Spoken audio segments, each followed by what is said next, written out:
Hello! Hey everybody! Welcome to Starr Mazer TV. I'm awesomeness, the game developer on Starr Mazer. I'm Vanessa Williams. I'm the lead writer on Starr Mazer. And we have special guests with us. I'm John Gill, co-designer of Skulldug, the pulp adventure board game. And Diana. I am the founder, developer, illustrator, and writer of DynaHope.com. And very cool. Yeah, this is our crew today. I don't know if you know, we got funded today. Jesus. Thank you everyone so much. It has been ridiculous. In fact, we are almost on the verge of, we're on the very, very tip of 166. Are you serious already? Yeah. That one number was let lower, like just a couple hours ago. Yeah, we keep on going. Yeah, it's right there. What? Yeah. It is like literally right behind the camera, behind the camera, so I right. can't see it. So, It's... but I'm sure it's great. It's good. probably a big It's a number. big number. It's looking good. Yeah. All right, it's looking good. It's an awesome Yeah, number.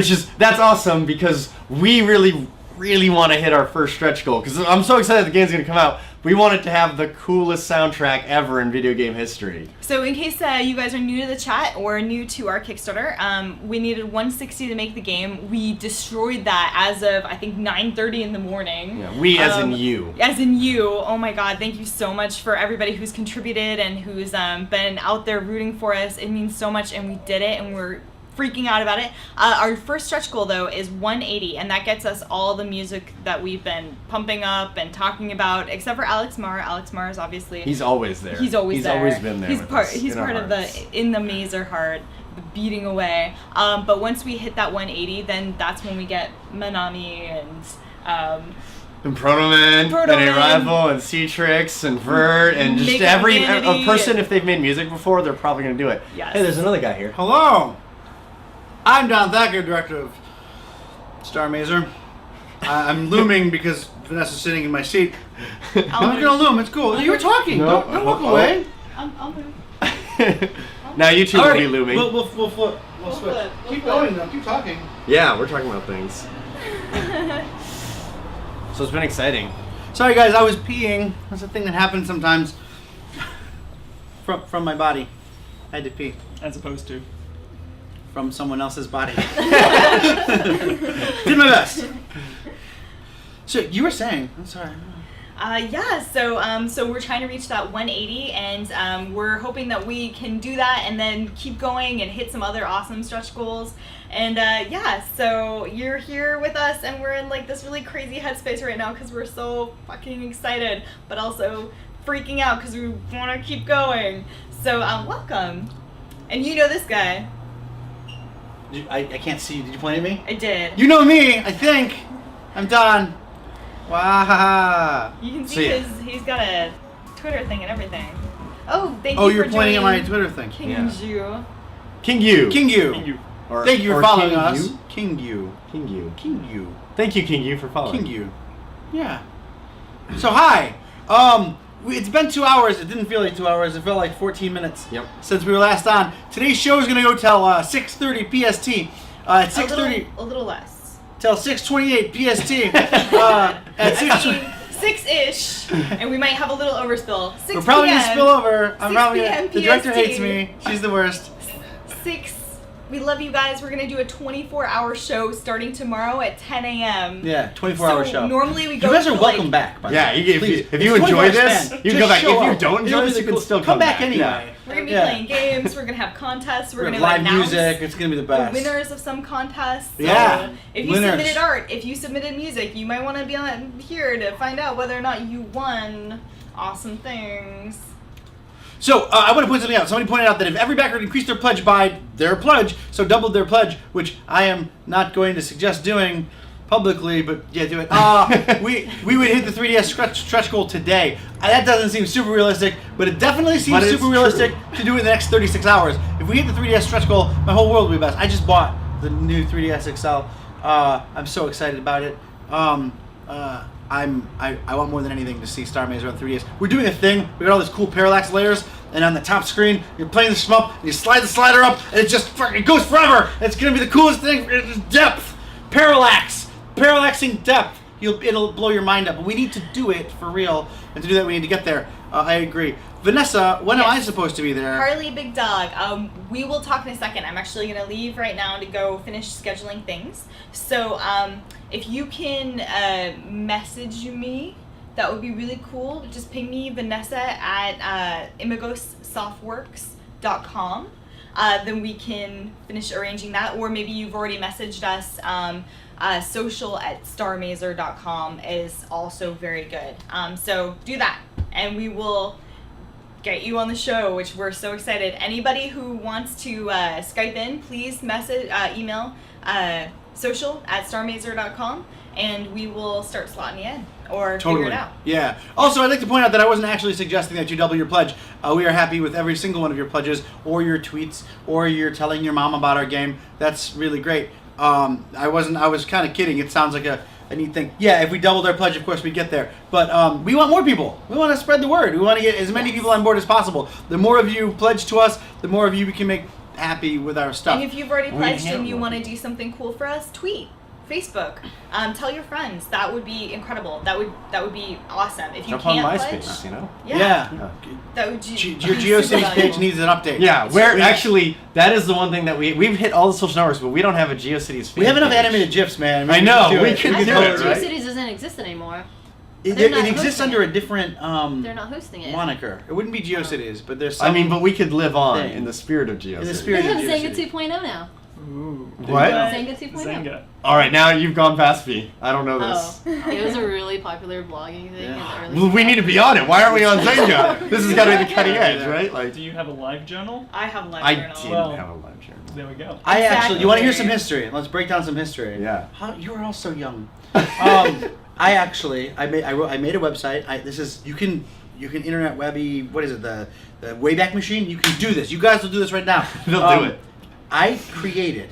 This is the reason we're able to make Starr Mazer is because I failed miserably at something. It was in 1998. Jesus, that's a long time ago. 1999. I created a system called plebe.com. Pleeb.com. Plebe.com was a hosted journaling system. Alright, this is new. Blogging, but like hosted. We would share your blog. You could put your blog on it. And within like 3 weeks, we had thousands of people signed up. I was young. I was 20. And I was told, you should charge for this.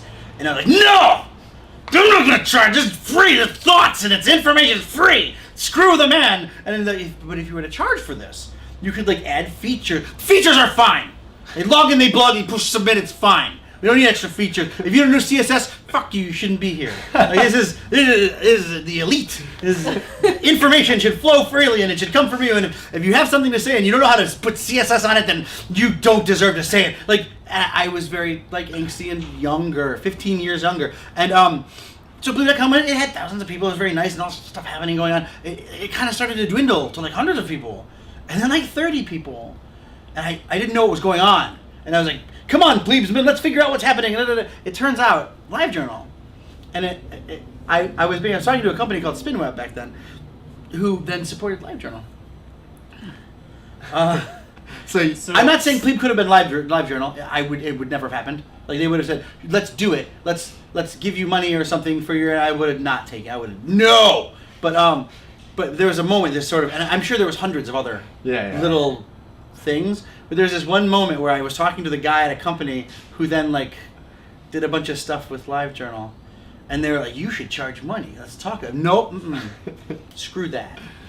So what you're saying is, without LiveJournal, there would be no Starr Mazer. Yes, that's exactly what I'm saying. So we need to get on live. We need to get on the live. we need to get on the Hook that I up. would like to point out that I was on the bus today, coming over here, and I was watching the stream on my phone, and I plugged in my earphones, and I was turning the volume up, and then my phone was like, hey, you shouldn't turn it up too loud or else it'll hurt your ears. You can get ear damage. I was like, that's fine.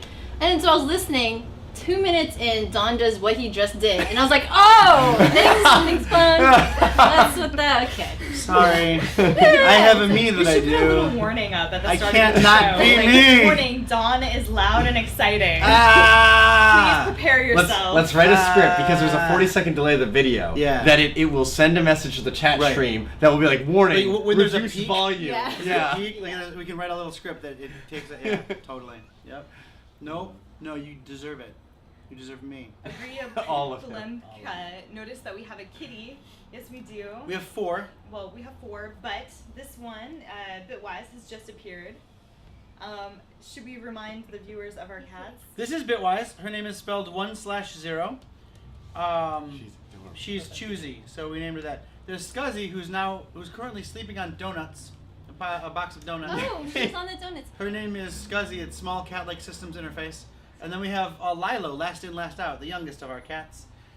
We also have Beck, who is actually immortalized in some fan art that was just sent to us yesterday, who's in the other room because though she's great with human beings, she also likes to eat other cats. She was mostly an outdoor cat for most of her life, whereas these three were tiny little indoor cats. So, but she's made one special appearance on the Valentine's Day episode of Starr Mazer TV. Correct. And we brought her out, and she didn't murder anybody, though she was held the entire time. Yeah.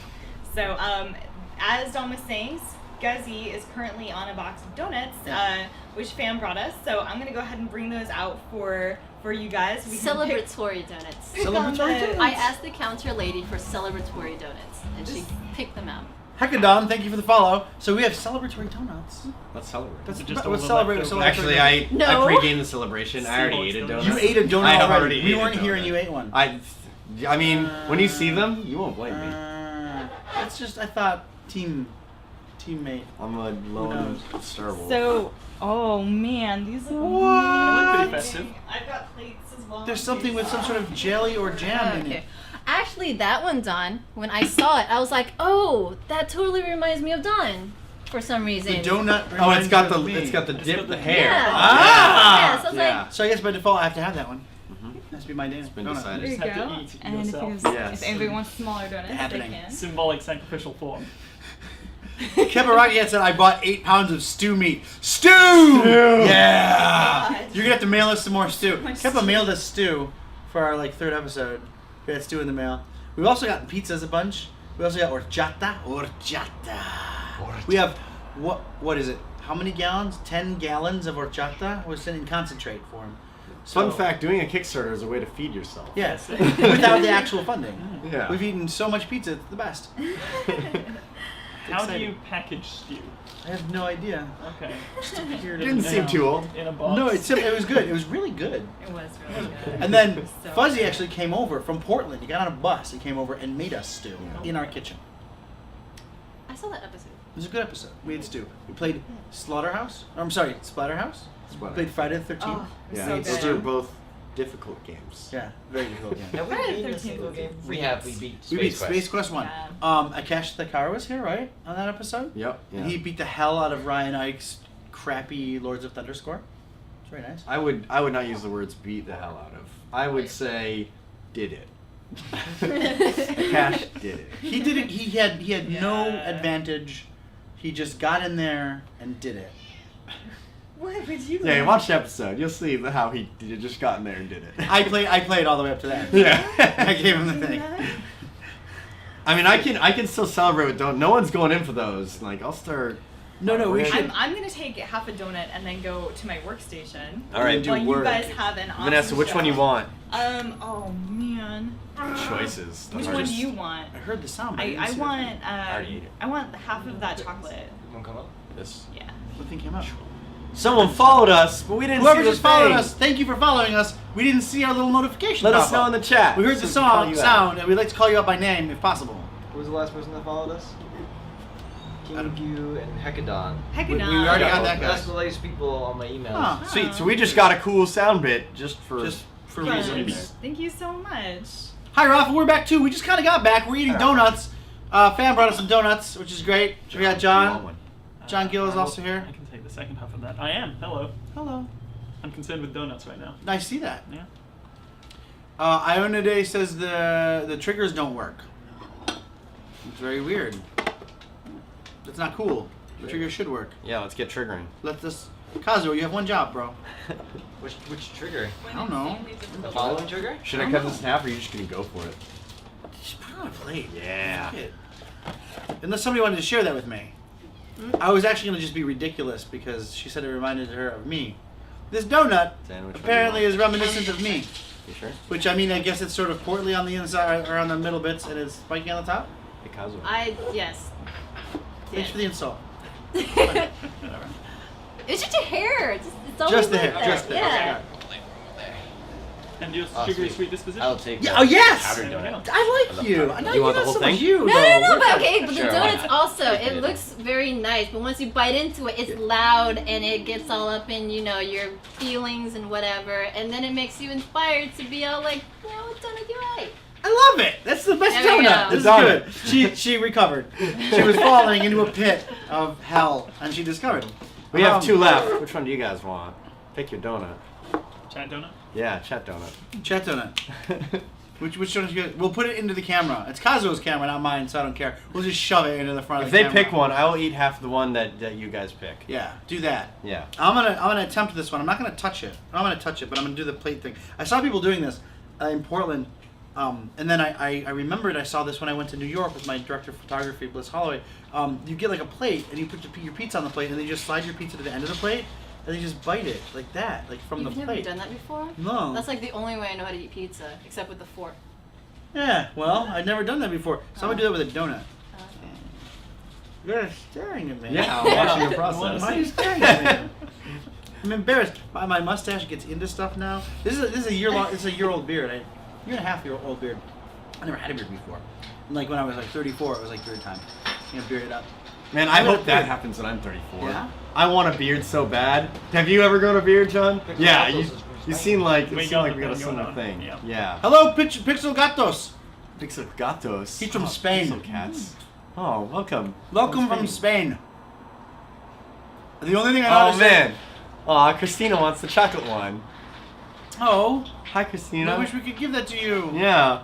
Who is No. it? Donuts probably won't last till Greece. No. I actually ate an entire chocolate one. I'm sorry. The only thing I know how to say in Spanish is El demonio que hace trofeos de los hombres, and it's because it's from Predator. When they're like, he's like, tell us what's happening, like, ¿qué pasó, mujer? And she's like, they call him El demonio que hace trofeos de los hombres, the demon who makes trophies of men. So I don't know if that's actually Spanish, but it's what they say. Oh yes, Triptide, don't forget to let your little finger go because you're a gentleman. Okay, here. So I need to Yeah, pinky out. pinky up, donut. Apparently that's like not a thing. That's like an urban legend or something, and it's like rude. I don't know. Because you're pointing at someone, you don't want to actually. You. Oh no, you You curve curve it. it, That's what it is. yeah. Because you don't want to point at someone. You curve Pixel it. Gato says, haha, yes, it's a weird sentence from Predator. He only comes out in the hottest of seasons, and this year it grows hot. Our women begin finding our men, sometimes without their skins, sometimes much, much worse. Yeah, Predator, man. Predator. I'm so into that movie. So you got guests. John, what are you doing right now? I'm eating this donut. When you're not eating donuts, what do you like to spend That's the your time second with? donut take, where somebody's had a donut and then pulled it out Yeah, of their mouth yeah. to respond. I want to counter on screen. I want to see Yeah. how many of these I can get. How many You donut know? takes Donut takes. we can achieve? Yeah, we got 2. Count them. Yeah. 2 donut takes.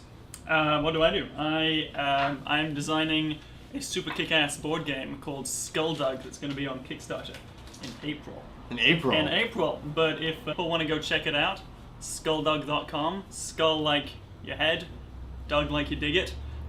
We got a mailing list. We've got a thunderclap you can sign up for, Nice, which will announce yeah. the start of the Kickstarter. Kazuo, can you sign up for the Thunderclap right now? Oh hell yeah! Let's You'll do be it. probably person number 2 because they got Nice. approved today. We're doing it. All We're right. doing it. We're signing up for the Thunderclap right So now. John, I'm not someone who's What's played your Skulldug? game Skulldug, before and Skulldug. knows lots of things about it. What is Skulldug about? Wait, hang on. I don't know about Skulldug. What's your game about? Aha! She actually Yeah. says it. Yeah. No, it's a cool game. It's like super fun. It's an exploration game where you're all like Indiana Jones style adventurers, but total dicks. So you all dive down into this cave and you're exploring it. You know, trying to find all the treasure, collecting whips and shields and decking yourself out. But sometimes the other guy gets the treasure and you want the treasure, so you just push him in a pit. Throw some snakes at him. Throw snakes is Yeah. snakes is an offensive weapon. Is the Absolutely. best Do you get to wear a thing. hat, like authentically? I have a hat that I wear when I'm demoing. So John gets to wear. I'll get to it. wear a hat. I mean, you can bring a hat if Maybe, you want to. yeah, you can wear whatever hat you want. Like make The it an game is- immersive experience. I thought it'd you know? be like just part of the box or something. Yeah. It may be Come with a stretch goal. fedora. Stretch goal Oh! hats. Yes. Yeah. Comes with them. But that then would be the best. Yeah, because it's like the cowboy hat, like the fedora hat and everything. And Too bad, like, it turns out, like, yeah, stretch goals, hats. You get like 10,000 orders, and you realize hats are like $300 a piece, and now you're like screwed. and now you have negative money for your Kickstarter. it'll be like one of those hats you make out of newspaper. Yeah. But then you have to do that for like 2 months of just making hats. No, they fold it. Oh, it You comes get with instructions. instructions. Yes. All right. Papercraft. There we That's what go. you get. Yeah, papercraft. Now it's a celebration. Absolutely. But yeah, I actually. Lamb.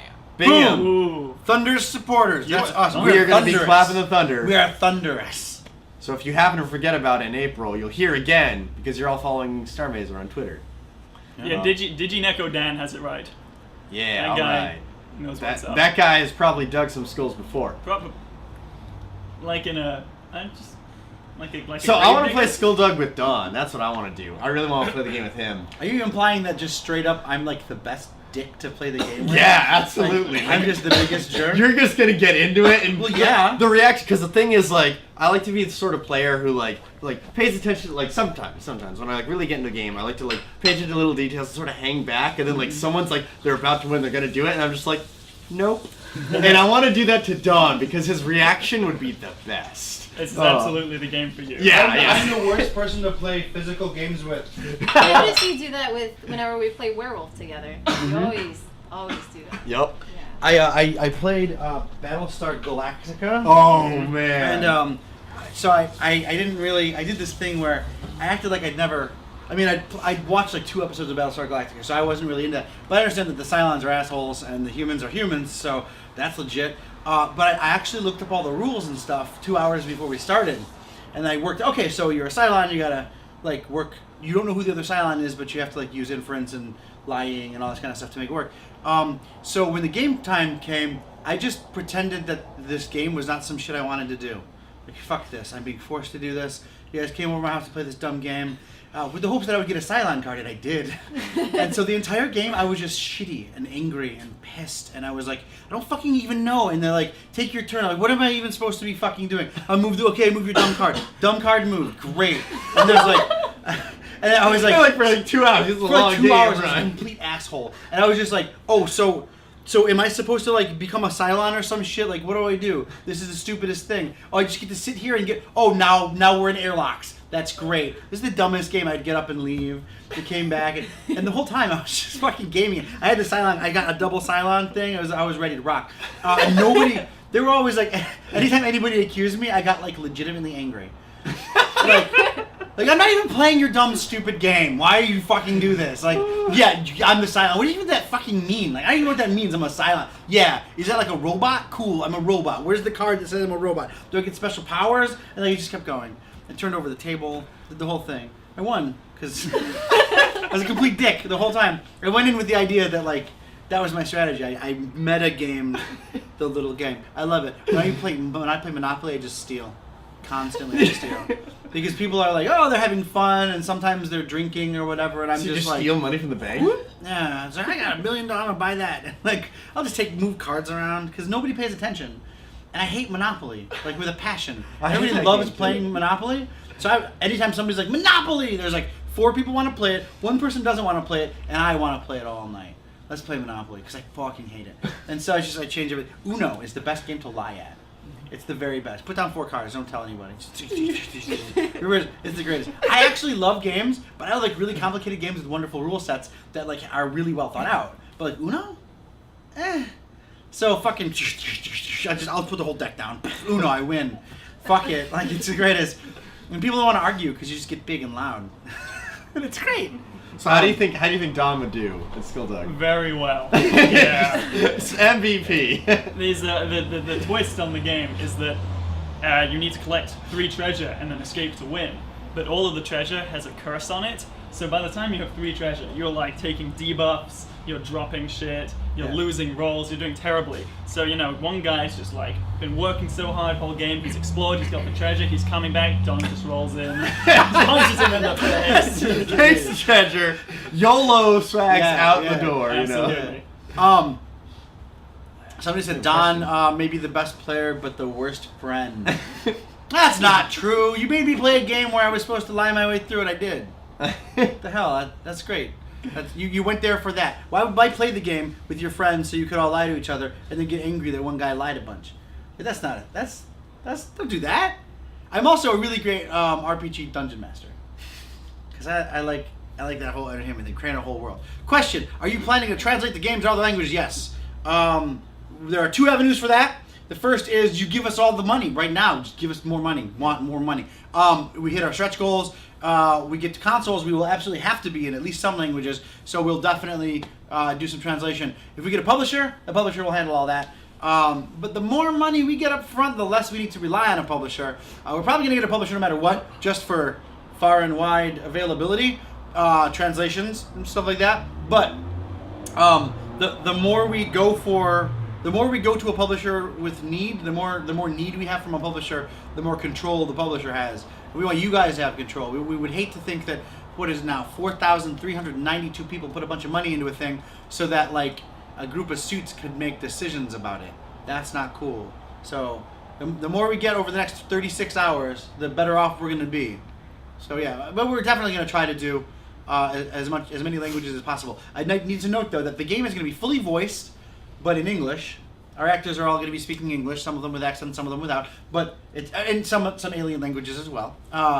But they're all of the even on screen when you're using the American copy with English, they're going to get text anyway. So we're going to translate the text. It'll effectively be subtitles for any other language.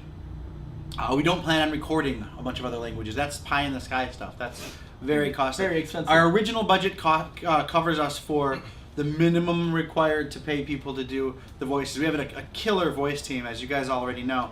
So you probably already know Elspeth. Yeah, Elspeth's on it.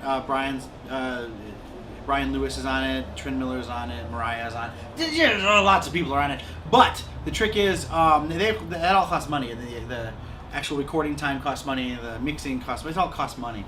So recording multiple languages is probably way down the line. I'd love to do it, but yeah. Question: does the $40 tier also contain everything in the $25 tier? I think the $40 tier has a bit of an issue, and I'm sorry. Everything contains. There's a matrix at the bottom that you have to kind of get to that actually does show you that every tier gets everything from the tier before it. It's just a diagonal line. We didn't want to get complicated. There's only the single complication of the Sun Spear, but that's cool because that's a complicated ship. But beyond that, everything gets the tier before it. Everybody who goes above $25 gets the beta access. Everybody who gets $100 gets everything for the underneath the $100 tier.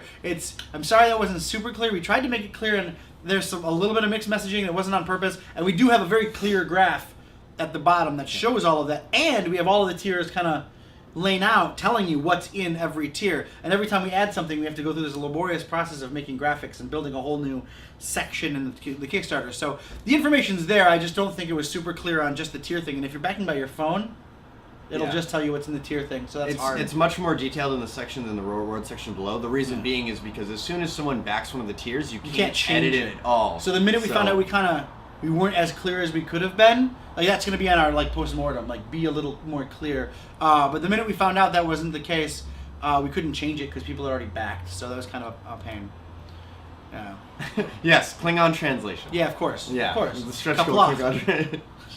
Yeah. That's actually required by Microsoft Cert. It is the Klingon version. Of course. At least the manual, right? At least the manual. Yes. Yeah. Starr Mazer, I know you've already answered that before, Don, but could you tell me if the shipping cost is $0 with all physical rewards, or it depends on the tier? Mine was actually $5. So everything with that involves a T-shirt is domestically, that's in the United States, is $5, and internationally $10. What's really cool about that is that $10 or $5 will cover every single item in your shipping. Even if you've got the ship and everything else, the Star Wolf or the Sun Spear and everything else, that covers that. Else, shipping is free in the United States, right? Was that For digital, yeah. for digital? No, well, for digital shipping, of course, it's free. But we had what was our shipping set up for physical? we worked that in, didn't we? Yeah, the physical rewards, it's $5 domestic and $10 international. Correct, yeah. There is something we might have to double check on because TripDot, I know for a fact, is in France Right. and has $5 for international shipping. So how did that happen? Something might have gone wrong, but that's all right. That's the amount you paid, so that's good. You Oh, got that. okay. We're gonna look into that though. Yeah. So there's a it'll be short shipping. We are paying less than, or we are charging less than per order shipping would be. We're not going to charge you per order shipping. It's a globally shipping thing, and we'll cover the leftover. So yeah, $3 million stretch goal. Teach Esperanto and Klingon to the mainstream audience so they understand what we're saying. That's the best. Love it. Yeah, mine was 5, so it was 105 for the T-shirt pledge. Yes, that's agreeable, Mecca. That's as it should be. Sweet. William made a movie in Esperanto. Yes, he did. William Shatner did. I'm going to add 92 cents. That 0.08 is too weird for me. We should keep that up. We should all get angry. You should add 93 cents and make somebody else add an additional, and then we'll just grow. I know that when we asked for $1,500 in Elspeth Eastman's show, and so she set the goal at $1,500, and people were backing at weird numbers, and we got to like 2,400 with people like arguing over the rounding of the numbers. It was pretty great. I love it. So sorry to have interrupted everything. I'm actually I'm kind of interested while we were on the topic of board games. Yeah. I'm not announcing anything, but what would a Starr Mazer board game look like? Would that even be a thing? How would you do Starr Mazer as a board game? I would have to. So I played a lot of for a time. I played. Are you allergic to something? I might be allergic to your cats. Oh, there are four four of them. At first, I was like, "Oh, I'm fine. I've been playing with these two forever." But then, no. Now it's seeping in. No, it's It's happening. okay. It's fine. I apologize. It's okay. I've been playing a lot of Gears of War, the board game, and it doesn't sound similar. No, but that the cool thing about Gears of War, the board game, is it has its own engine. It's got an AI engine. Really? Yeah, it runs like the missions and the bad guys. Like on an iPad or? No. It's actually just built into the It's rules. like in the rule set, so Yeah. it tells you how to do the characters. It's like the newest D&D board game did that. It basically says So- like if there's these guys, they go first and they do this thing, and it's like move 3 to the left and fire at the nearest target or whatever else. And it's actually very, very well pared down and simplified, which is really neat. And it seems like I would like, if we were to do a Starr Mazer board game, you definitely have like a ship mission thing, and then you'd land on like a story element, and in the story element you'd have some kind of randomized story, like procedural story, in which So the like game adventure or engined through stuff, and you'd have to choose what to do, and you'd have like your actions like blast and whatever else. It'd be neat to take all of the main characters. Brick would be a character, just like the Mega Man board game. Mega Man, but you can also be Proto Man. All right, and I think you can be Vile. I think they're releasing a Vile thing, but you could be Bunny, and you could be Esty, and you could be Jane, and then you could play through all these stories as all of those different characters, and it'd be really neat in the engine to throw in an idea that like, if no Jane player, then encounter Jane. Yeah.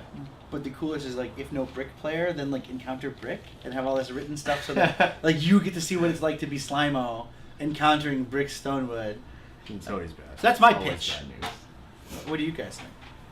That's a pretty good pitch. That's hard to follow up. I win. What would it be competitive or cooperative if you have multiple players? I think. Okay, so do you? All right, on to the thing. Yeah. You're super into board games, right? I'm pretty into board games. Pretty I mean, into he's board like games or making super them, into so. board games? Like mega into board games or just like board games? You know, we'll go with super. Like, Okay, let me show you step something. on to mega. I'm gonna show you something. Okay. Is my mom still in the chat room? My mom was in the chat room earlier. She was in here earlier. What was her Hey, username? we got a thing. Check this. Oh my god. Oh my god. Mick. My mom got me this for Christmas. Mackillian. my Mackillian. Oh, the year of my birth, this game came out. This. Oh my good lord! Look at put that on the camera. Put that on the Yeah. camera. This came out the year of my birth. It's beautiful. This is the Dune Yes, board all of game. the donuts and everything. It's incredible. It's the Avalon Hill game. It's very rare. It's extremely complicated, and it's beautiful. Again, this came out way before like the Dune movie, the David Lynch movie. It does a thing though, and this is what I wanted to kind of. It has a bunch of chits and stuff, but I want to show you these little cards. Sorry, guys. Why is this funny? This isn't funny. So, okay. Ice deck. It has a player aid. My mom got this for me, like sealed, mint in box. Oh my god. It's insanity. So here's Arrakis, Dune, Desert Planet. I'm trying to find these little card things. Here we go. Okay, so you get these. I've never used them. I actually printed out my own to use because I'm not going to ruin this. But each player plays a faction, like the Atreides, the Guild,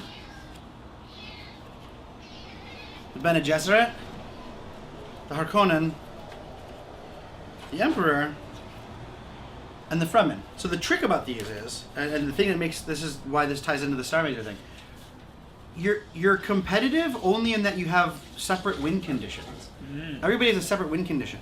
So at start, nobody's supposed to see the other one, right? So you don't know their shit. So you see that, but you fold it over so you don't see their goal. Yeah. You get different goals. You get free advantages and all kinds of stuff. The Guild, for example, who profit off of all of the war and shit that's constantly going on in Dune, they win if nobody wins in 15 turns. They win. The Bene Gesserit, who if you guys know anything about Dune, are kind of like the master manipulators of the universe. At the beginning of the turn, they have a card here, and if you pull your player card, it says Bene Gesserit prediction. What you do is you predict who's going to win and in how many turns, and if that person wins if that faction wins in that number of turns, you win instead because you've manipulated the system to make it all win. If you can successfully keep people off planet for a certain amount of time, the Fremen win, that kind of thing. I would love it to be that you play the game. Starr Mazer's riding this line. Like we had a question a couple days ago, how do you deal with death in Starr Mazer? And it's like what's the risk if there's no death? What are the stakes if there's no death? Because like every video game, death is the you just die. Like most video games. And we said it sounds like even in your card game, death is like a fairly active thing, right? Or is it just like if you throw snakes at somebody? They can die. They respawn, so death isn't so really exactly. We have no respawn. You play Brick and you live his life. Death is not even in Skyrim where you're supposed to spend 145 hours being a guy. You can die all the time in that game. I'm playing that theme song, by the way. The Skyrim theme song? Mm-hmm. It's incredible. It is. I love it. So are you organizing that for me right now? Yeah. Thank you. I really like that. I opened it up and it was kind of organized and then it kind of fell apart and I was like, ah! Anyways, continue. So, we would love a system where, in Starr Mazer, there are stakes and threats that are important to the player and important to Brick that aren't just because you died. We have 30 years of dying in video games. Dying is still a real possible threat, but it's not the only threat. It's not the only stake. I'm using that as an analogy to point that in our video game, our board game, we're not making a board game. We're talking hypothetically a board game. If we were to make a board game, I would like it to be that it's not clear over whether it's competitive or cooperative. You're living your character's life and trying to get your character's goal. And if you have to screw somebody over or become allied with somebody, I don't want to build mechanisms in for that. I want to build character mechanisms, and those character mechanisms can then interface with the other things. If it results in the death of a character or results in an ally or whatever, that's cool. But even Dune has its major flaw is that it has an alliance system, and the alliance system has a bunch of rules based around it, and it doesn't matter who's playing. It doesn't matter which factions are in play, the alliance system is always the same. And I don't think that works. I think that the Harkonnens would have a completely different alliance. In fact, they fuck over people all the time, right? That's totally different than the Atreides, which are bound by blood and very honor heavy. So it would have to be a system where you just play as your character. Jane will be competitive with anybody who has something she doesn't want. Essie will be competitive with anybody who she thinks is better than her at anything. Brick will be competitive with anybody who exists. You know what I'm saying? But I think they'd also all be cooperative if their goals fit it. So that's something about that game. You can get alliances. You're not all trying to screw each other over. It sounds like the win conditions in Dune, though, are mutually exclusive. There's a lot of, you win if this other person doesn't win. Right, correct. But yeah, you're kind of proposing a system where we could have completely separate goals that we both fulfill. Yeah. And because, your goal we didn't even care about your goal because you're in the way. Right. You lost. Yeah. But we both won. Yeah. Yeah. That'd So be cool. and then you can be cooperative or competitive, Mm-hmm. and of course you could all play like assholes and like kill each other until. It has to be an option in every game. Is like just be dick mode. Somebody asked us. We have in our game we have the ability to blast anything. Brick can shoot anything, which is rare for an adventure game. You can just shoot anything on purpose, because Brick has that option. And if you want to use that option, you can. And there will be consequences if you just start shooting everything up. And people are talking about doing like a kill everyone run. And when it was first brought up, like, I don't know, 6 or 7 episodes ago, I was angry a little bit. I didn't say it. I was like, oh, that sounds cool. Whatever. Like, of course you're going to go shoot everybody. You're going to shoot Bunny, Bitshift, like the person he's been pining for forever. So I did 2 things. I made 2 rules. You can't shoot himself. You can't shoot Bunny. But you can shoot anybody else. Of course you can. And that's a legitimate playstyle. I don't have to like it. But it's a totally legitimate playstyle as long as the game meters out responses in line with the gravity of that scenario. Shooting the crime boss is going to have a different response than shooting somebody you're supposed to be taking care of or some innocent person or whatever at the bar. And because you have the dynamic story, you're actually able to kind of have proper repercussions for that kind of playstyle, as opposed to your average game, your GTA or whatever, where you kill everyone and then you walk away for 5 minutes and it's like, no, that's fine. Right. It's Yeah. fine No. that It's you did okay. that. Ours is all repercussion based. I think though, the major issue, having considered it for like 6 days now, the biggest problem with the kill everyone run is going to be the fact that we have a very powerful both police and military in the game, and their default response is going to be to like stop you from killing everyone. And they're going to be really good at it. So it's going to kind of get boring, I think, after a while. It's not going to be super novel if you shoot one guy in a bar versus another guy in a bar, because the police will teleport in. We already got the animations and everything for that, right? Mm-hmm. They'll beam in and get you, because that's not a thing you should do ever. That make sense? But it's not game over if you do so. No, Game not necessarily. continues, Yeah. Right.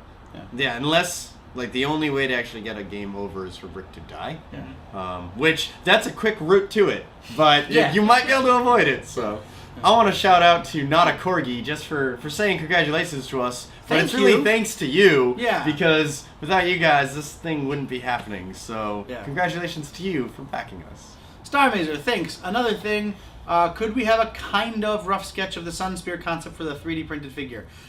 We will get a Sun Spear concept done soon, probably not in the next 36 hours. Sorry about that. The Sun Spear was something that we weren't planning on offering ever. So we're making the game, we're starting the game, right? We kind of brought to bear, we concentrated as much as we could on the things we knew about the most, the things we had fleshed out the most. The trailer that you see is the best parts of what we could show.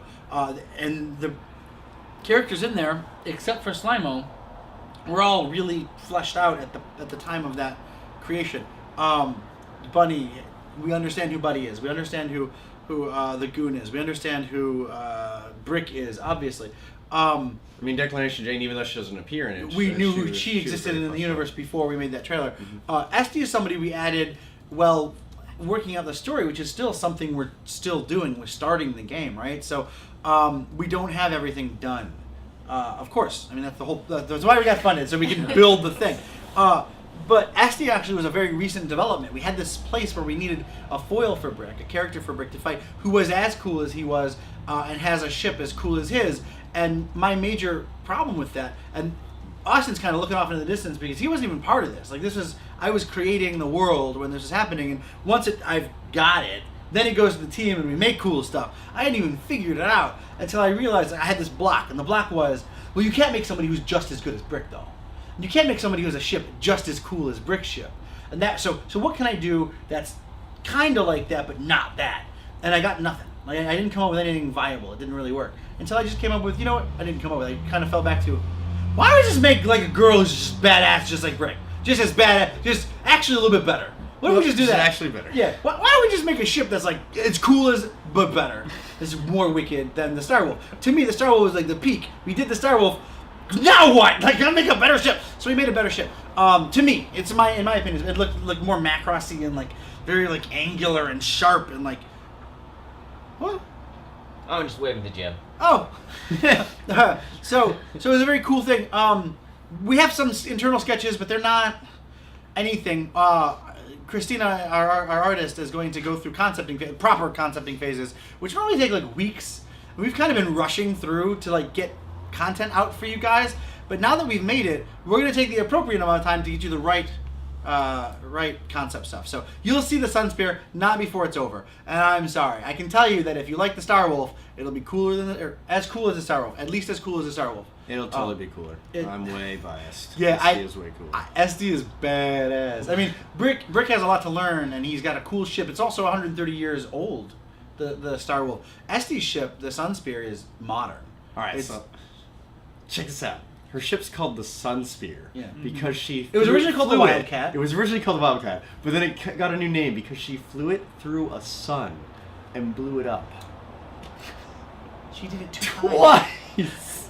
Blew up the sun. The sun. Twice. The sun. Or Like blew up different two suns. Different Okay. suns. Yeah. I mean, Yeah. So I don't know. Star Wolf, whatever. Sun Spear, I'm a fan. You cannot Star Wolf whatever on Starr Mazer TV.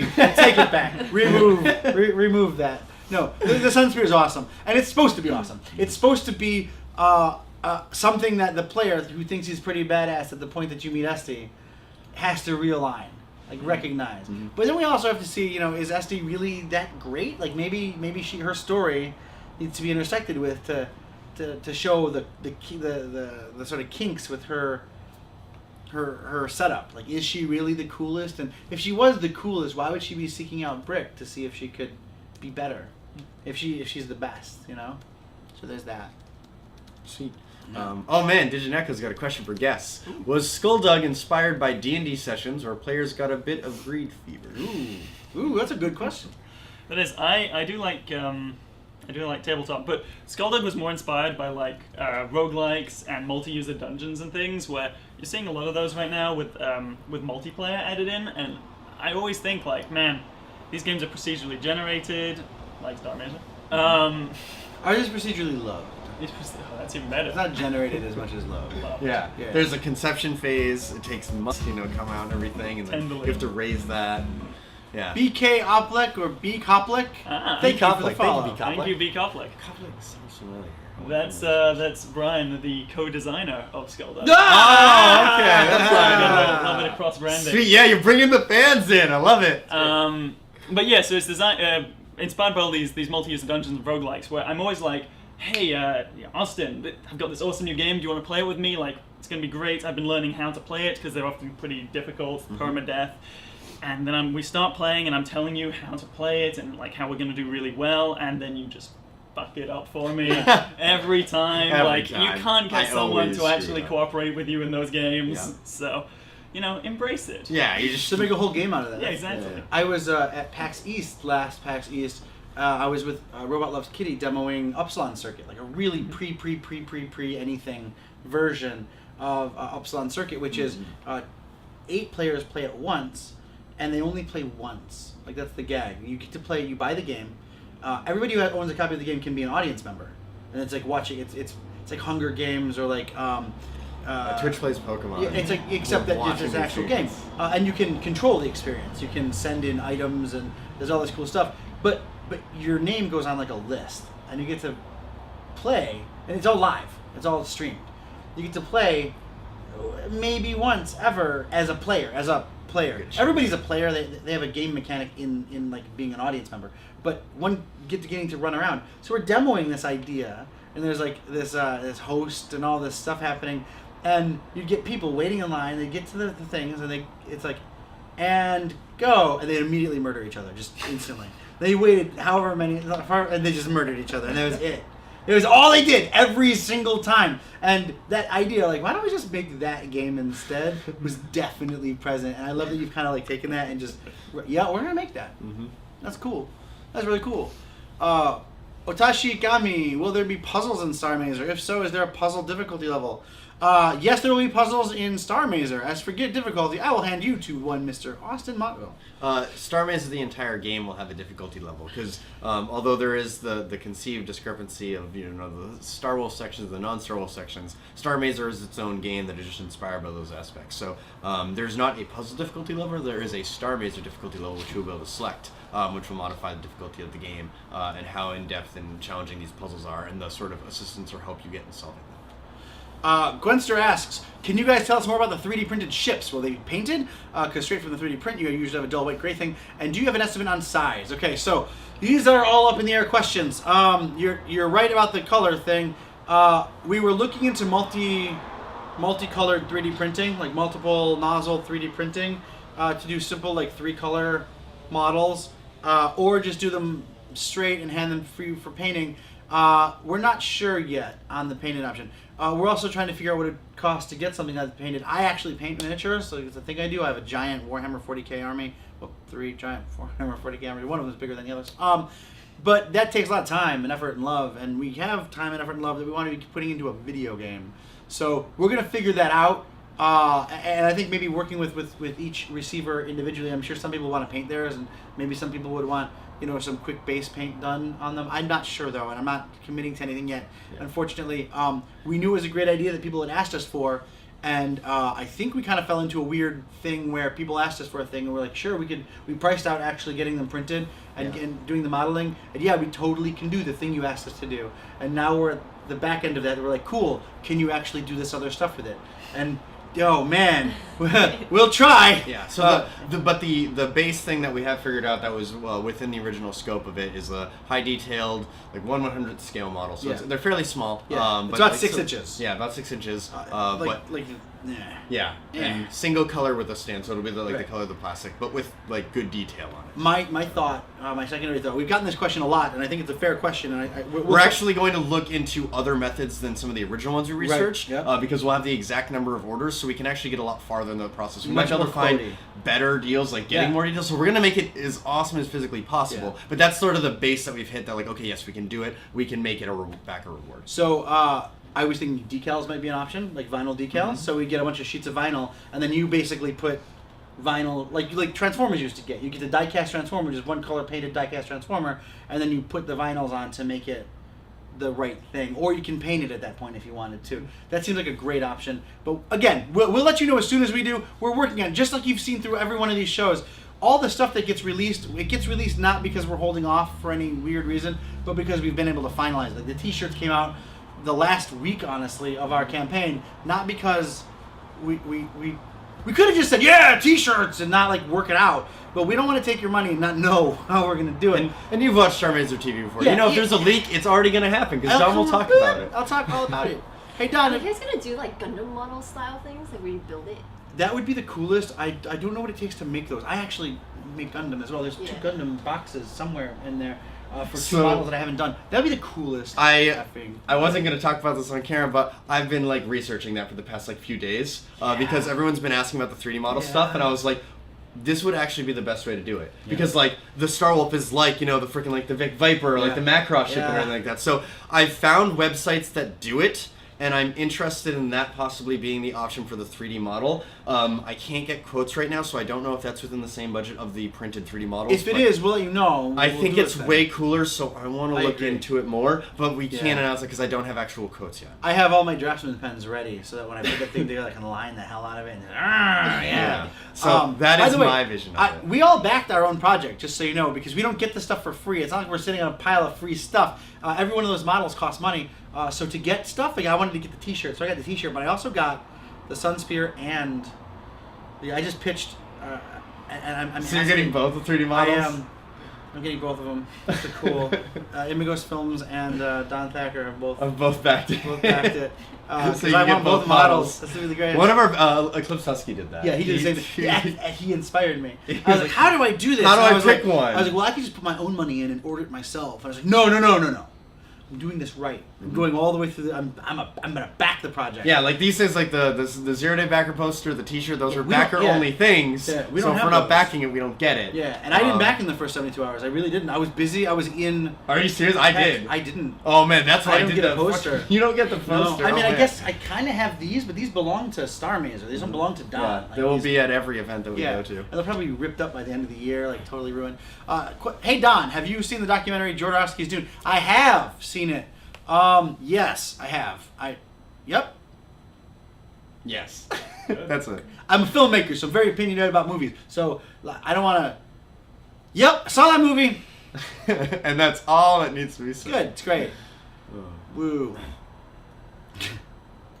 Would Slimo care about a bullet? You mean like would he get hit? Would it hurt him to take a bullet? I don't know. See, remember we're still concepting a lot of this stuff. I know that he's terrified of a blaster, but I know a blaster doesn't fire bullets. It fires ram-charged plasma, which Well, because- probably vaporizes some of his like goop. Yeah, I mean, we know that Slimo's doesn't age. And he also contains at least one other thing inside of him. Mhm. So I don't. I mean, probably not. I think something like a Mala pistol or a projectile probably is laughable. Remember, this But is what a does it do? million Does years it, from does today. it like hit him and like stand there, or does it go through? Does he move out of the It way? probably goes through him. Okay. And he So laughs like a no one little can bit. use a shield Yeah. as a shield. That doesn't work. Right, no. Just like get behind the sun. If you think about it, the film takes Rick should have tried that The- once. the game. And they get shot. Yeah, yeah. The game takes place. I said the film because we were talking about that other thing that we're not allowed to talk about yet, but we will later. I'll just leak everything. Stop! Don't leak that one. The game takes place 130 years after the Great War. The Great War took place in 1991. 1991 is based on a different year standard. Time, That it's actually more than a million years from now. So I think projectile weaponry is probably like the stupidest. I'm not saying it doesn't exist. It definitely exists. But I think it's all probably laughable to everyone at some point. Except for the hipster kids. Yeah, Who have yeah. their collection of machine guns and stuff. But they're all like future. Yeah, yeah, Like, the futurists, but they're up at 900,000 bullets a minute. It's like, yeah, wow, okay. Yeah, and that must cost a fortune to shoot, right? Did we miss something? Did it scroll? Oh, sorry. Oh, it was Eclipse Husky suggesting a fusion of the Sun Spear and the Star Wolf. Getting Voltron style. You're just talking to like our child versions, right? They're just like- Technically, we can't do that. They're different technologies. Completely. Yeah. One's 130 years older. But I mean, if you're writing fan fiction, whatever. Do it. Do it all day. Is that sort of a yin yang thing going on with the ships? The Star Wolf is white, and wolves are associated with moons. The Sun Spear is white. Wow.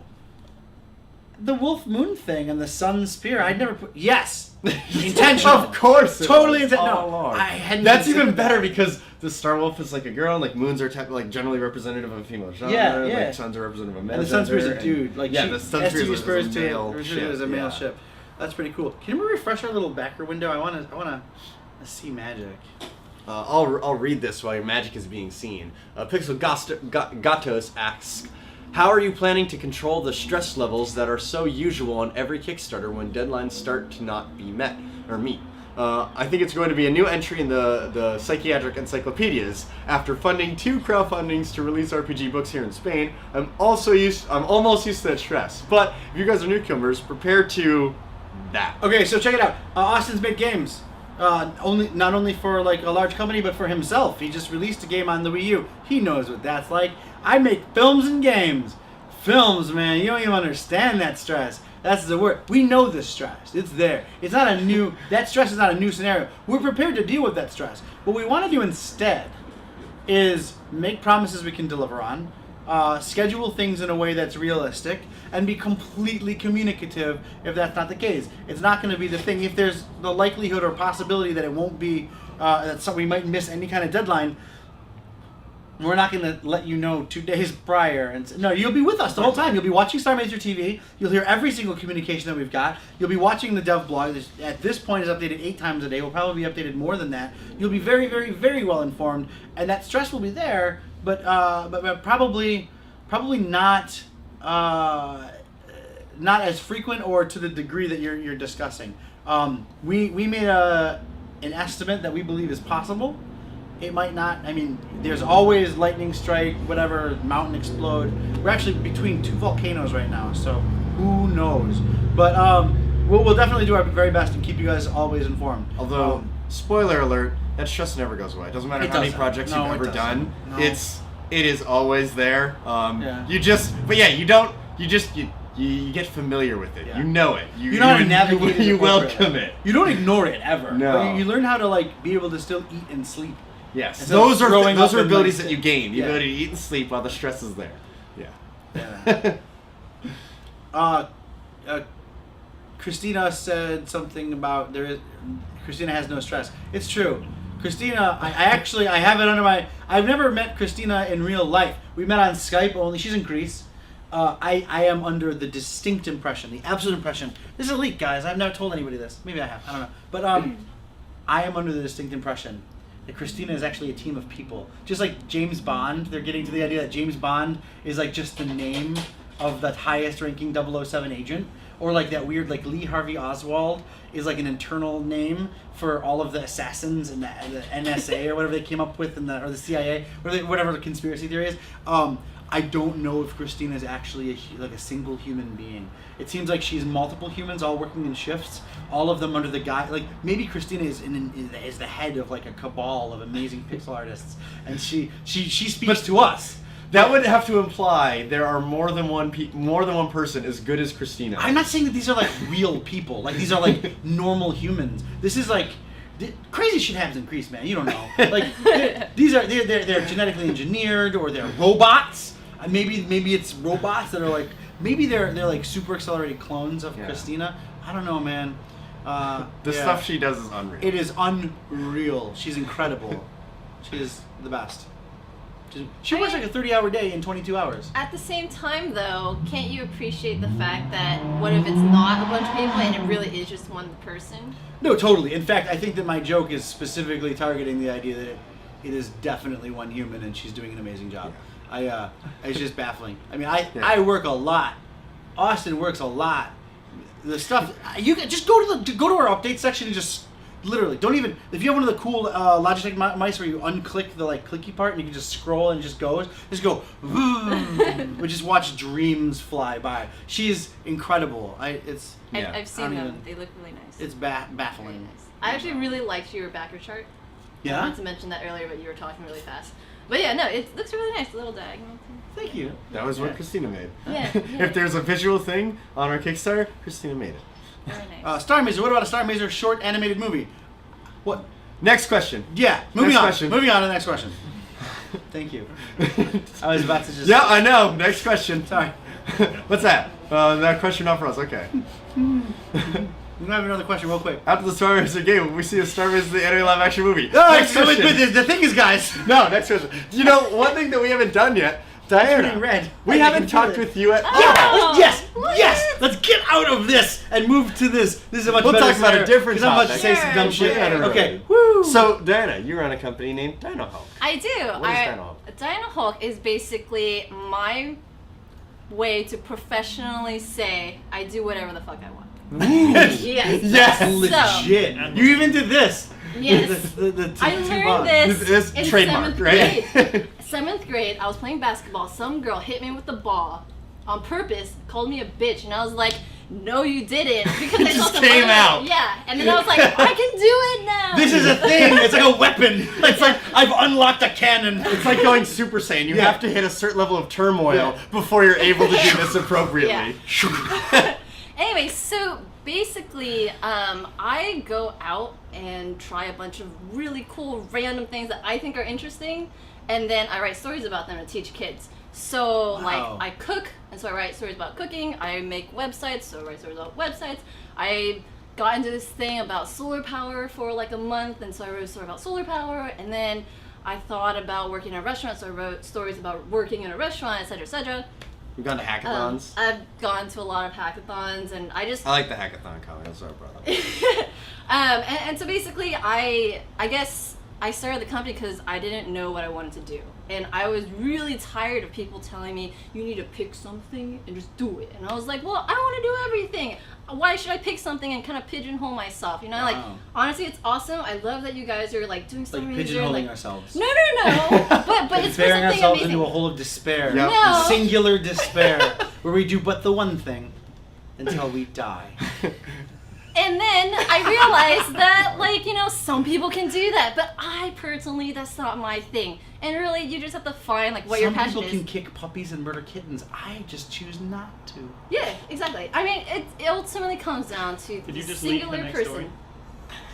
Yes, And- you're gonna learn about kicking puppies and murdering kittens, and teach kids about it. Stop leaking things, Donna. That's what Dude, I close get the for. faucet. Gosh. Anyway, and yeah, so I write stories for kids, and then cool. I build curriculum to teach kids. So I actually go out to like middle schools, elementary schools, high schools. I've taught at the Pacific Science Center right over down here.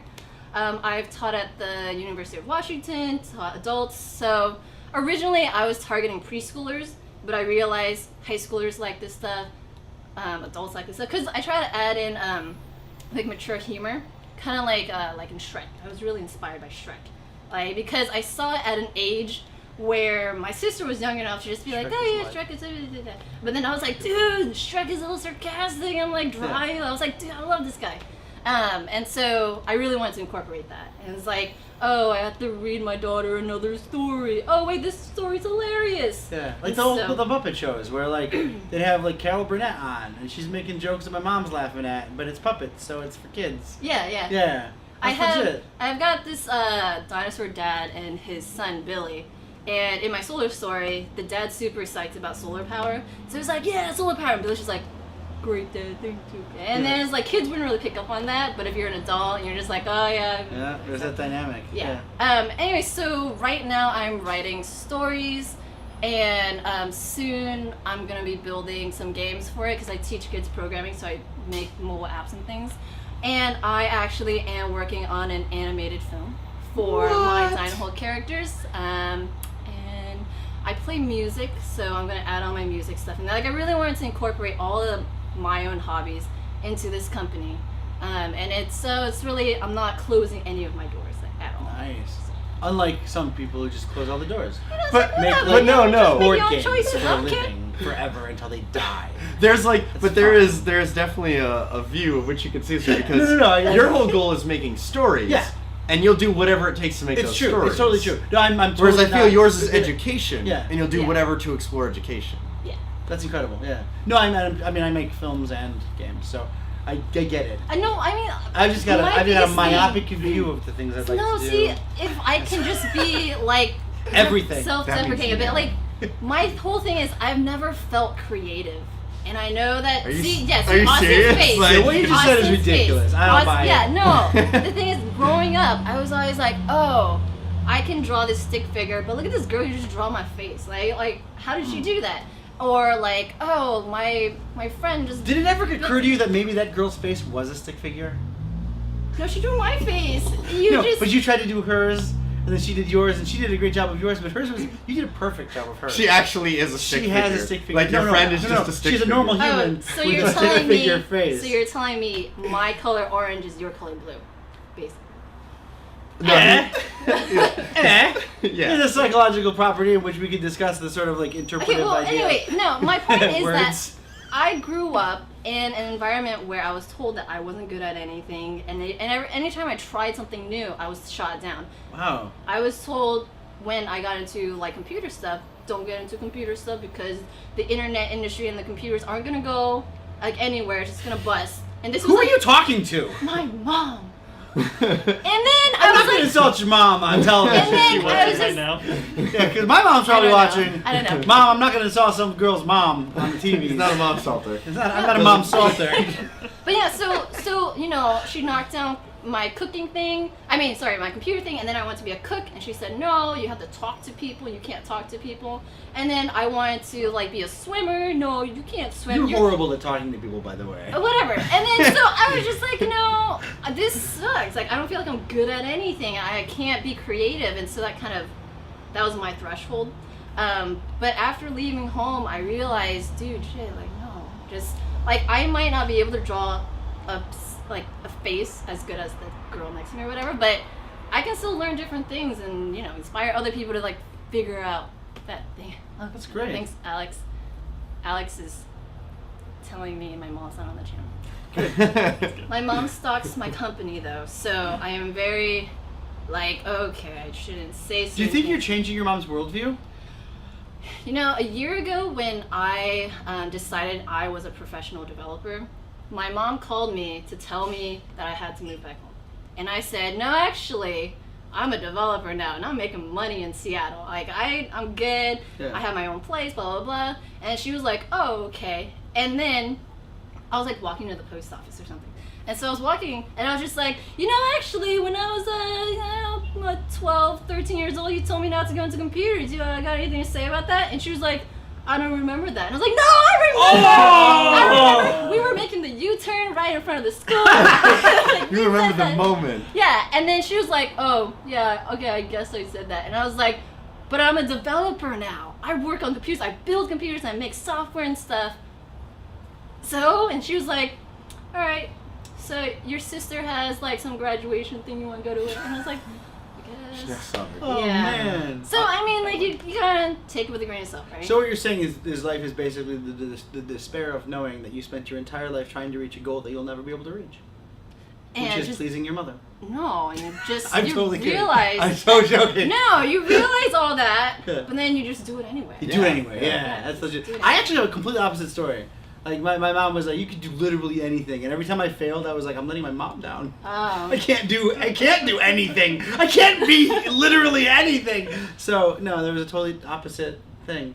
Yeah, but that's cool. That's really Which cool is so thing. weird. So I meet so many people now, like in my new life in Seattle, where they're just like, oh yeah, like my mom, like I told my mom about you. She wants to meet you. Come over for dinner. And I was like, that's so weird. I don't even know what to say. Like, That's the you talk best. to your mom? Whoa! Like what?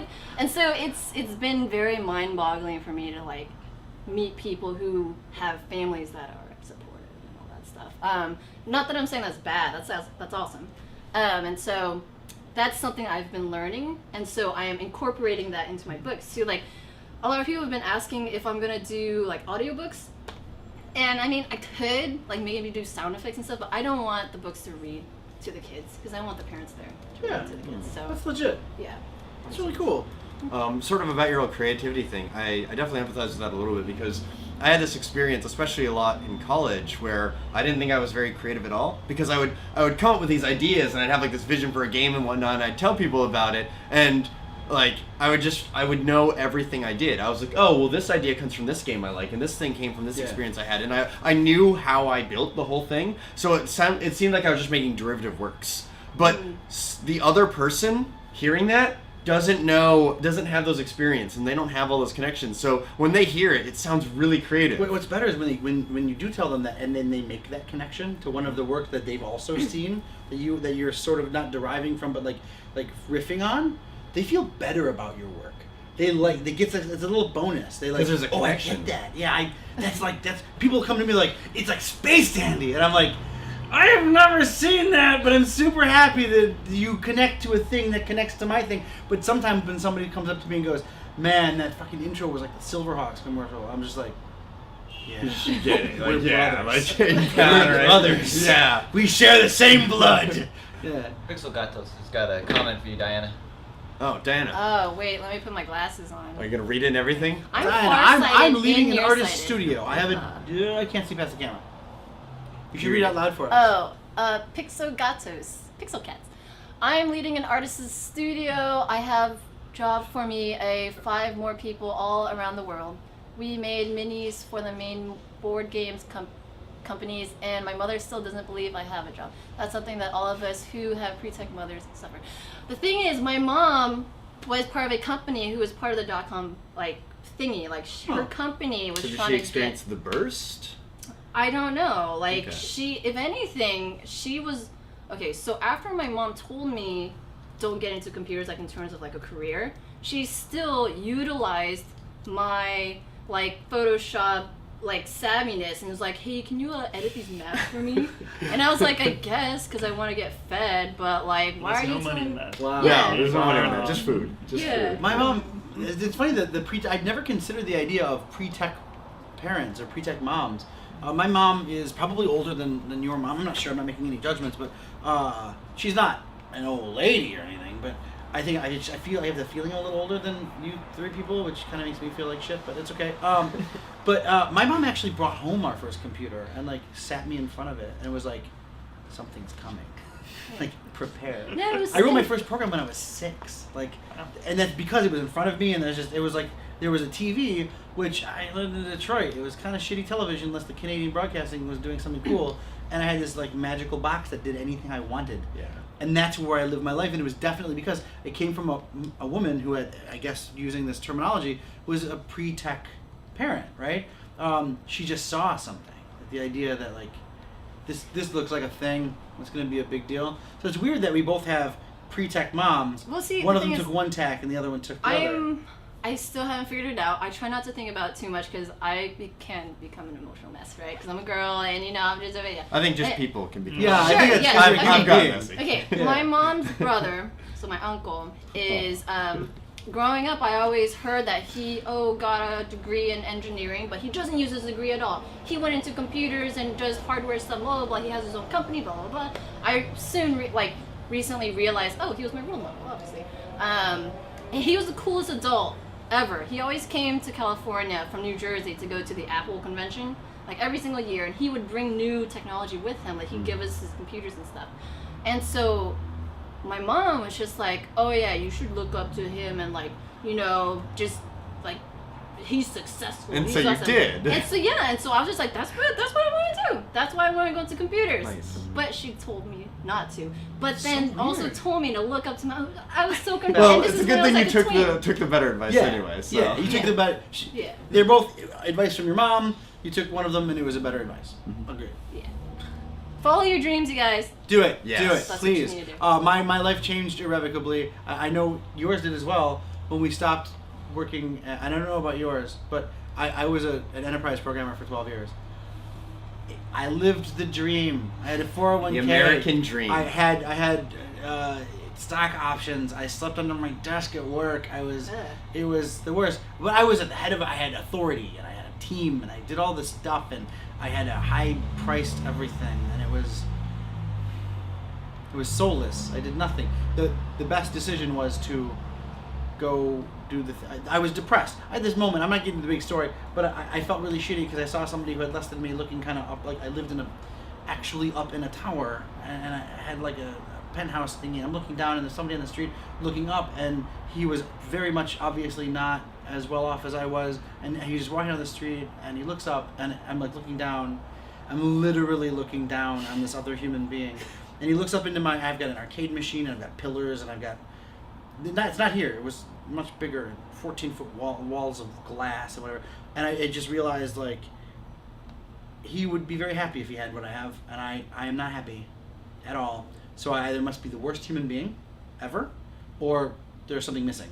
What was missing is following the dreams. So I quit all that, cashed in the 401k, had 75% loss, spent all the money making a film, all of the money, no more money, gone, sold stuff, got rid of it, and then here we are. I've got a film company and a games company, and all I do is making films and making games. That's it. And it's hard, and it's brutal, and it's difficult, and it's soul sucking. And I just spent 30 days. Yeah, and today 4,411 people helped your dream come true. And that's from 9 years baffling. old. That's insanity. That and wouldn't only happen happen if if you follow those dreams. So I I was just backing up the follow the dreams. Yeah, That's see, the thing. like I bypassed your depression phases and Yeah. never made all that money, never had my penthouse, Yeah. but I'm living my dreams. You figured it that's out the best. sooner, right? No, I was. that 12 years. It helped a lot in businessy stuff because I do the businessy side of my Yeah. companies as well. So that helped. I got a lot. Yeah, of there's 12 years of, value like, in that, There's right? value, but if you, part of me wants to There be was a arrogant cost. enough to think that like if I could just delete those 12 years and just go back to being much younger and being at this point, I would have done it.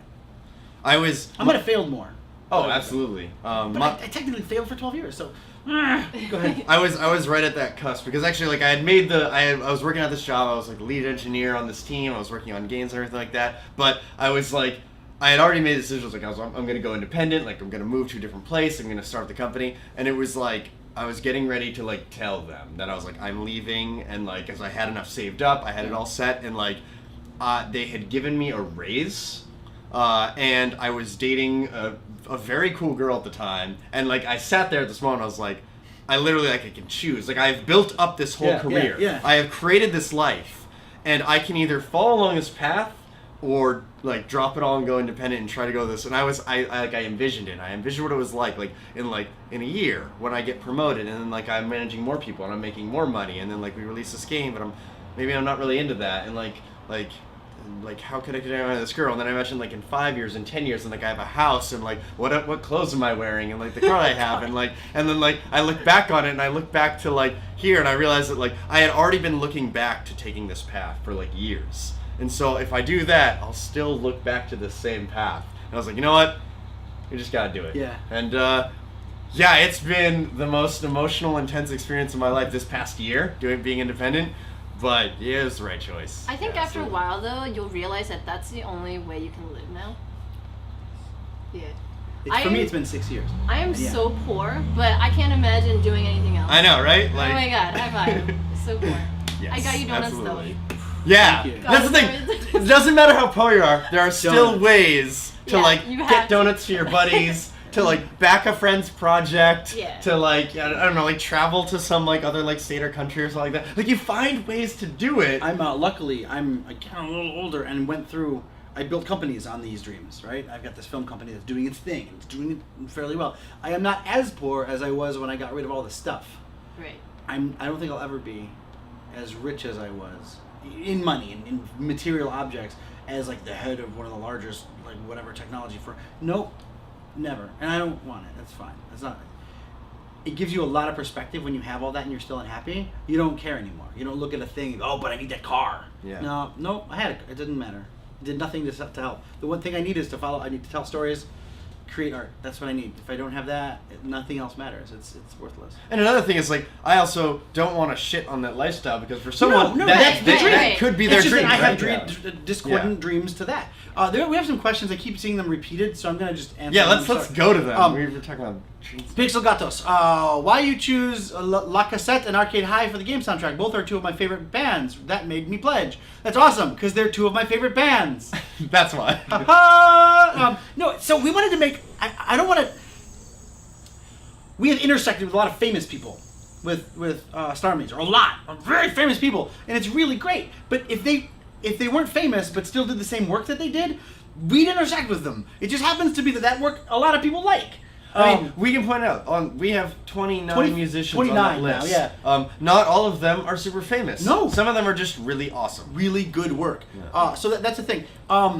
It's not about their fame. Some of the people we got are famous, and that's great. But we're not trying to like leverage fame or anything. Vince DiCola, he's famous. He's like as famous, if not more famous, than Manami Matsumae. I can see his name everywhere. People know who I'm talking about. He did Transformers, the movie soundtrack. He did Rocky IV. Like he's the king. He's the guy who made the 80s montage. Like that's him.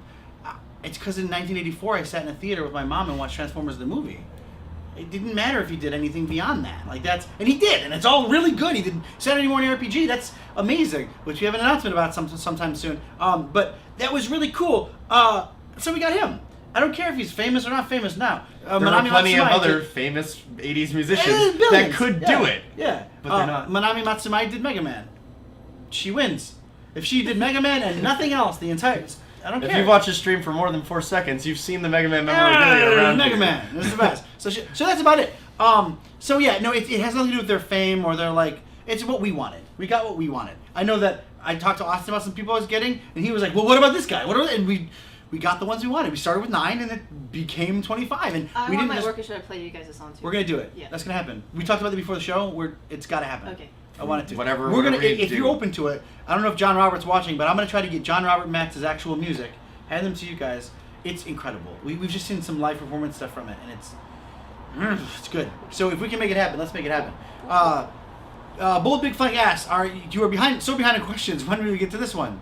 Right now. That was incredible. Alex, best That was question. really good. Best Really cool. question. Question: are the adventure sections of the games more like classic Sierra games or more like LucasArts ones? They're like Amigo Softworks and 2DX ones.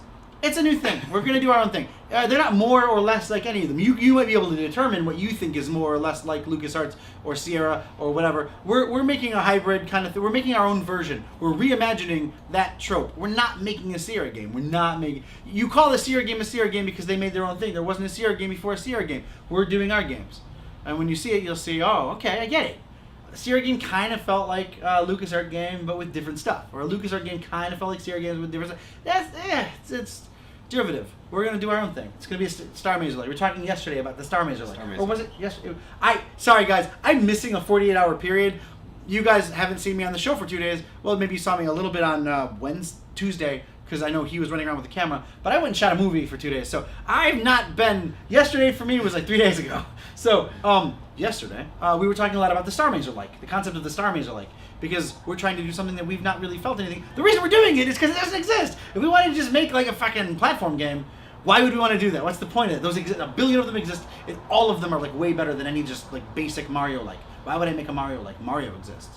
Every Mario game I play is, to me at least, super fantastic. So I'm not gonna try to do that. They're great. We're gonna try to do something else. Our own thing.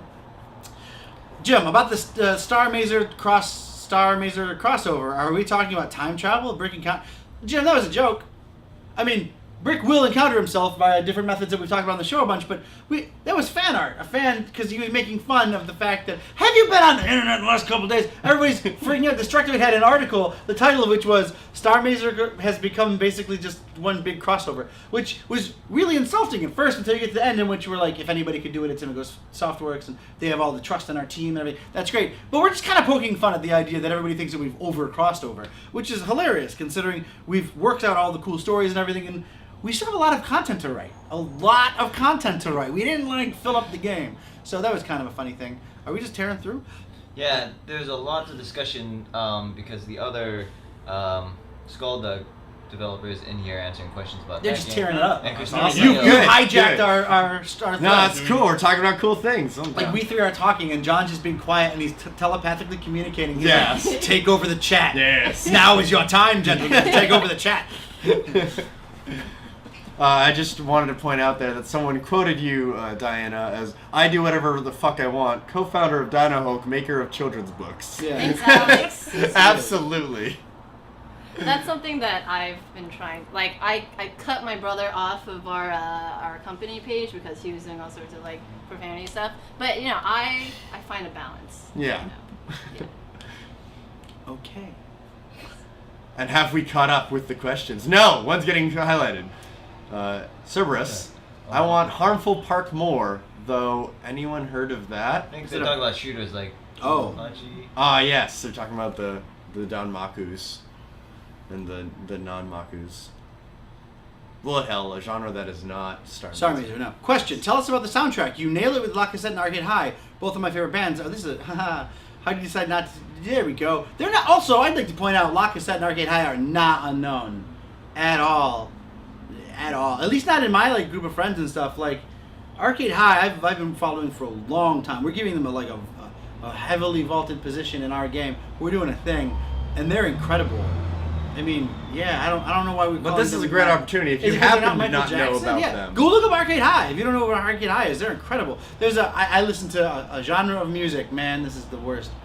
I listen to synthcore. I listen to neo new wave. I listen to outrun core. Outrun core. That's a outrun core is a genre. You're making up words now. Nope. No. Nope. Nope. I've No. actually seen that. Nah, I have an Outrun poster because of it. It's the greatest. I was an Outrun fan, and Outrun core is like a whole like Outrun the game. Yeah. Yeah. There's a That's genre. a of genre. music. What is wrong with you mentally? Okay. I don't dig on all the various genres of music. It's like I love does it it. have like guitars or synthesizers? That's all I can really. It tell. literally sounds like Outrun, Okay. except made way better. Like if somebody were to take Outrun and you were to say, listen, now you're going to make a band that's come up with incredible music, all on your own, but it has to be Outrun remixes. It doesn't have to sound like Outrun, but it has to totally sound like Outrun. Go for it. Yep. It's really great. And now it's a genre. Don, I feel like I'm in the run up to a point you reached. But at least right now, I have the ability to use the money I make to support folks like you through Kickstarter and Patreon. That's really great, and thank you. And honestly, I have to wonder, I'm mentally time traveling. If Kickstarter existed, I definitely would have given a bunch of money, like a bunch of that, because I spent that money on frivolous shit. Because I wanted to justify like making the money and feeling like crap all day. So I would like buy everything. Like I wasn't being capricious. I was being American, I guess. Yeah. Like, that's what you do. Tell me your friend. My buddy's in this position where like he works as a programmer. Like he enjoys his life. He has a good time and everything. But he makes a poop ton of money, and he dumps like salaries into Kickstarter. He funds so many projects. Like he'll do like big amounts, and he gets really excited about it. He like follows them. He gets involved in everything. Like checks out the things and whatnot. It's incredible. Yeah. And I wonder. Like I'm sure I would have followed my dreams. And I think Kickstarter probably would have made me think, oh man, I could totally follow my dreams. Here, I'm gonna make a weird statement. All right. This is rough. I hate considering this.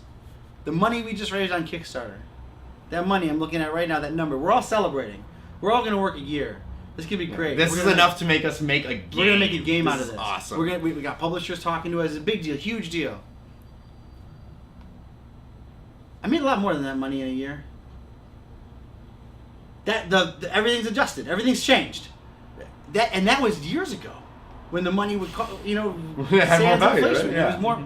It's shocking to think that's your worldview is totally different in those positions, and I started making. I'm not. This is not humble bragging. I'm trying to just discuss this sort of Is weird. this called real talk?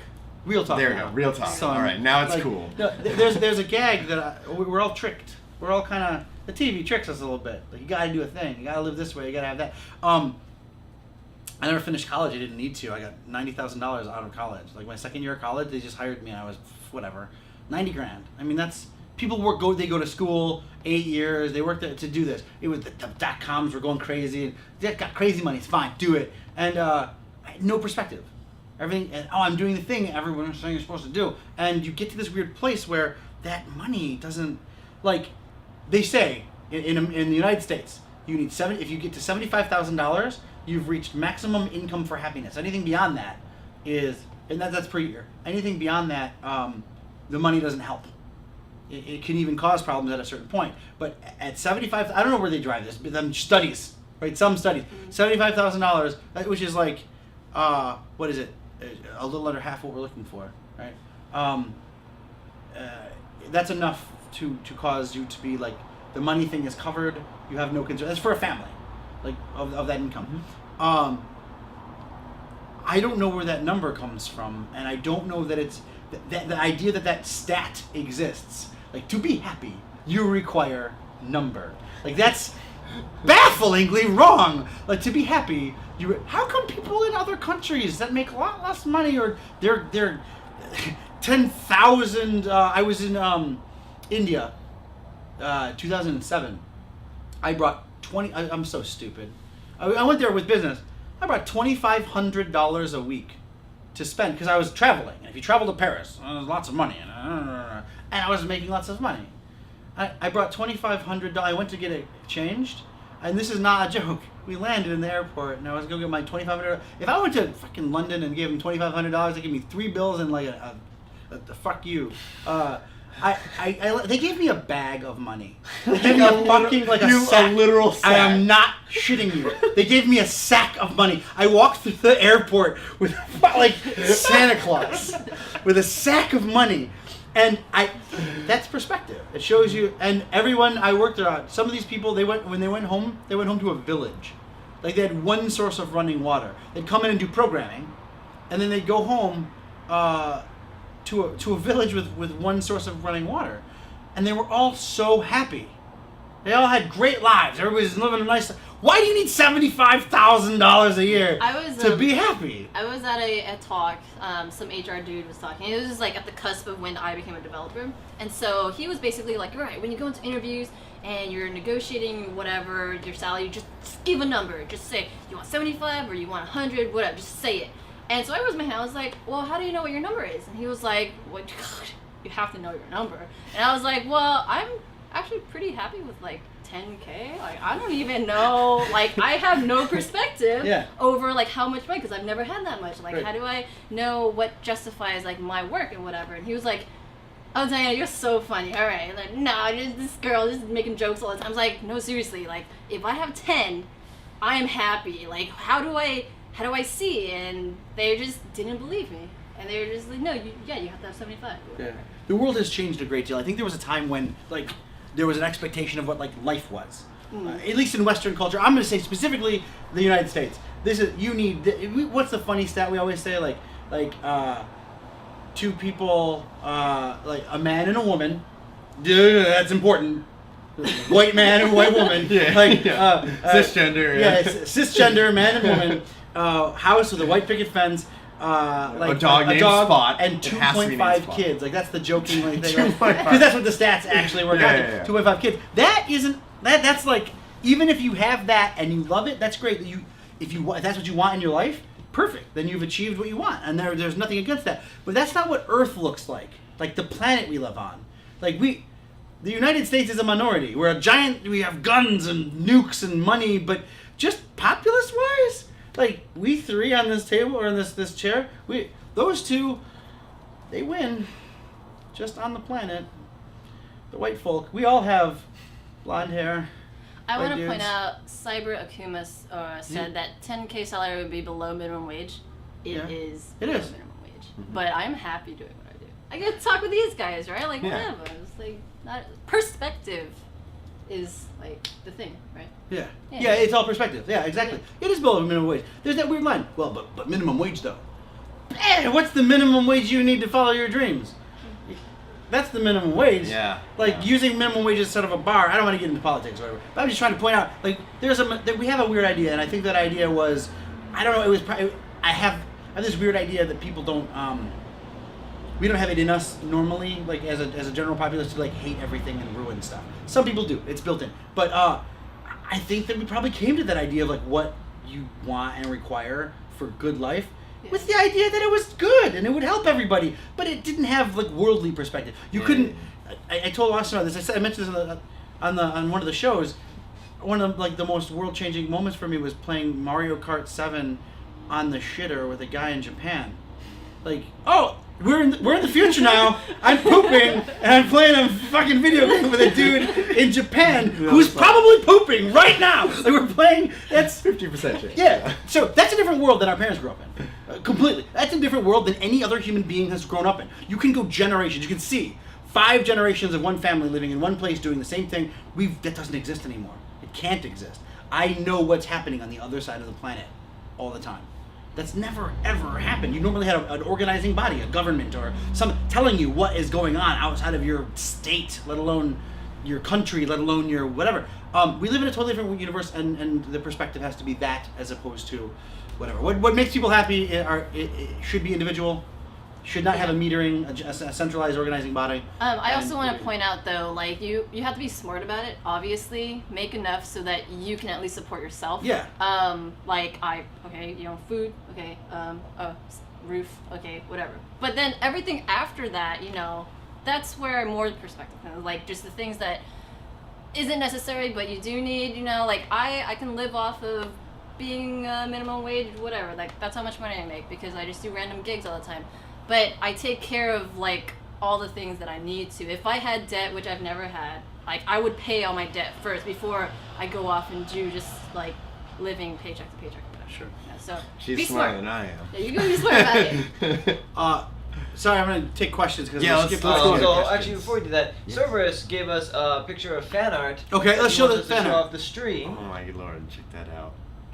So I'll just. We're looking at it right now. We're I'm gonna- seeing it. I'm You're going I'm- to see it? But I'm seeing pretending we don't see it yet until Oh, it's on so the you can stream. have that first Watch this, reaction. ready? All right. Watch. Oh, wow! Oh, That's it's- incredible. It is over It's us. them together. We are now, yeah. Can you, like, put that over my face? Yeah. I want that over my face. Yes. Yeah! Oh, that's the That's best. the best. Oh, I Nice. look so much more So attractive good. now. Come on, Brain. Put it Yeah. So that's some pixel art by Cerberus, who is in here in the chat with us. Thank you, Cerberus. That's amazing. So I'm going to answer a question. First heard of Starr Mazer when I met developers at PAX South. Hey, number 79, that's cool. You probably met me, or Kazuo, or Vanessa, or Alex, or Jacob, or like, I think Ryan was there, and Akesh was there for a short period of time. So we were all over that. That being said, do you feel the exposure you got from PAX was significant, and do you feel the exposure was worth the funds invested? So we have some stat problems with that because we were at PAX the first 3 days of our campaign. Yeah. I can tell you that we made $32,000 the Saturday of our campaign. 32.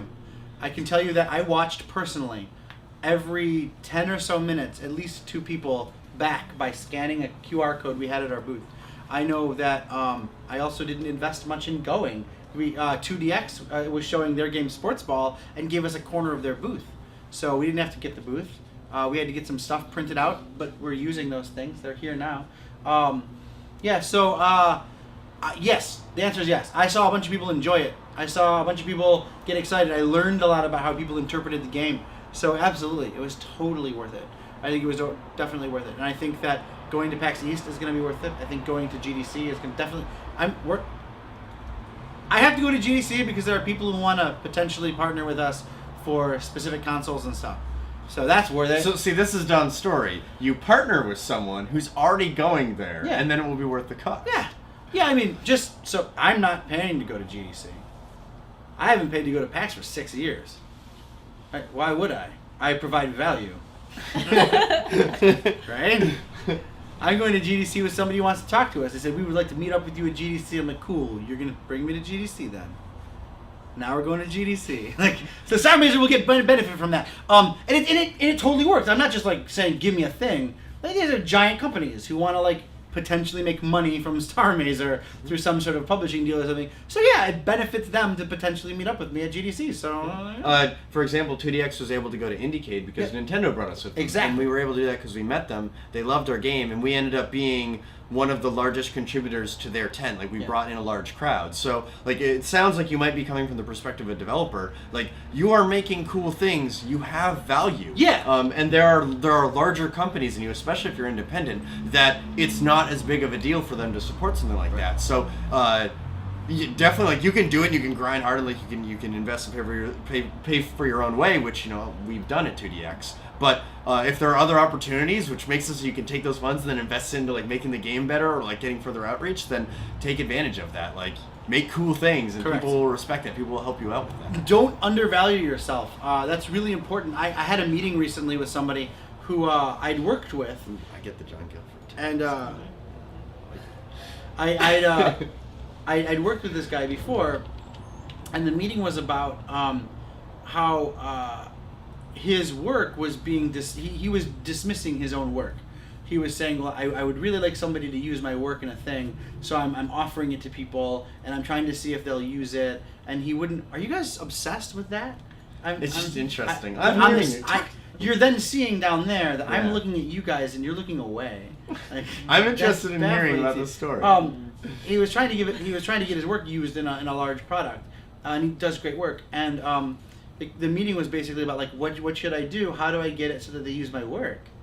And then you make them pay for it.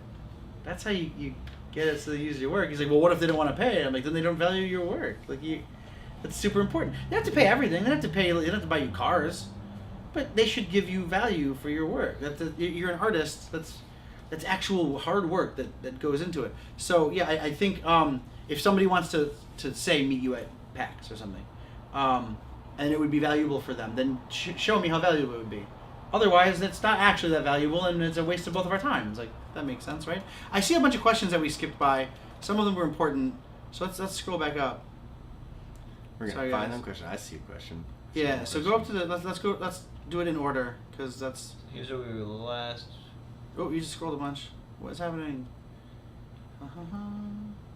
Although there is Christina is having a discussion with lots of people, which is really cool because Christina doesn't get to join us on stream very often. Right. So I'm glad that people are actually getting to talk with her. It is a rare treat. There's some sharing stories though. I'm gonna read that after I thank Dos muchos games. Thank you. Yeah, For following us. too much games. Starr Mazer / Diana, I can't live without Imigos and Starr Mazer. Well, thank you. Technically, for at least the next year and 3 months, can't live without you. So thank you. Does the digital soundtrack include all 4 albums that I've heard mentioned in the past? Yeah. So I guess it's 4 digital soundtracks. Yeah, it's the digital soundtrack tier. Yeah. 4 albums, Yeah, which we can't change that, which is why it only says 1. Right, But we get the Alex Mauer disc, which is we're not really disc, but the Alex Mauer cut, the special musical guest cut if we hit our 180 stretch goal. So technically you get 3 off the bat, but only one of them is contingent on the stretch goal, which is the special musical guests cut. Then you get the remix album. So a lot of the special musical guests that we've gotten are really great, but we had more people offer to work with us than we had slots to work with, and we said, why don't we just all get together and remix the Starr Mazer music once Starr Mazer music is done. That's a remix album that we're promising, and we've already got a ton of people submitting stuff. Then there's the Themix album, and the Themix album is cool because we have all of our guest musicians, not all of them, a bunch of them have submitted themixes, which are mixes of the main theme, and then we opened up a Themix contest. Tonight we're going to be judging, not on the show because that's internal, but during tomorrow's 24-hour super mega cast, we're going to play all the music, and we're going to kind of talk about what we like, what we think is the best, and then we're going to like reveal who we think is the best, and we're going to put the top 3 themixes actually on the Themix album. So I hope that answers your question. Vanessa wanted me to tell you guys that you have 10 more minutes so you should wrap up for the day. Says she's pizza, who's definitely not Vanessa. S-Rain, the stream is 10 more minutes to answer your question. Someone eat that pizza, the stream shall go on forever. Thanks for adding Austin cheese pizza. I don't know what that means. Oh, Christina asked cheese pizza to edit the labels so Austin gets the name tag. Oh, yeah. Aww. There you go. Thank you, Nice. Christina. Austin Keep is watching the beast. Oh yeah, no, she's pizza. Sorry, not Vanessa. I apologize. I've beasted before, but yeah. All right, I'll take that. Thank you, Toshigami. Oh no, you're just the best. Yeah, He's corrected. which I'll take that too. You know? I've always It's very gone with fun. beast. Yeah. So let's spend 10 minutes wrapping up with who we all are again. So people who've popped in. Let's start at the end with Diana. Who are you again? My name is Diana. I am the founder, developer, illustrator, writer, music producer of DinoHulk.com. Dino Hulk. Dino Hulk, as in like Dino from the dinosaur and the Incredible Hulk, but put together. There's no space. That's his name.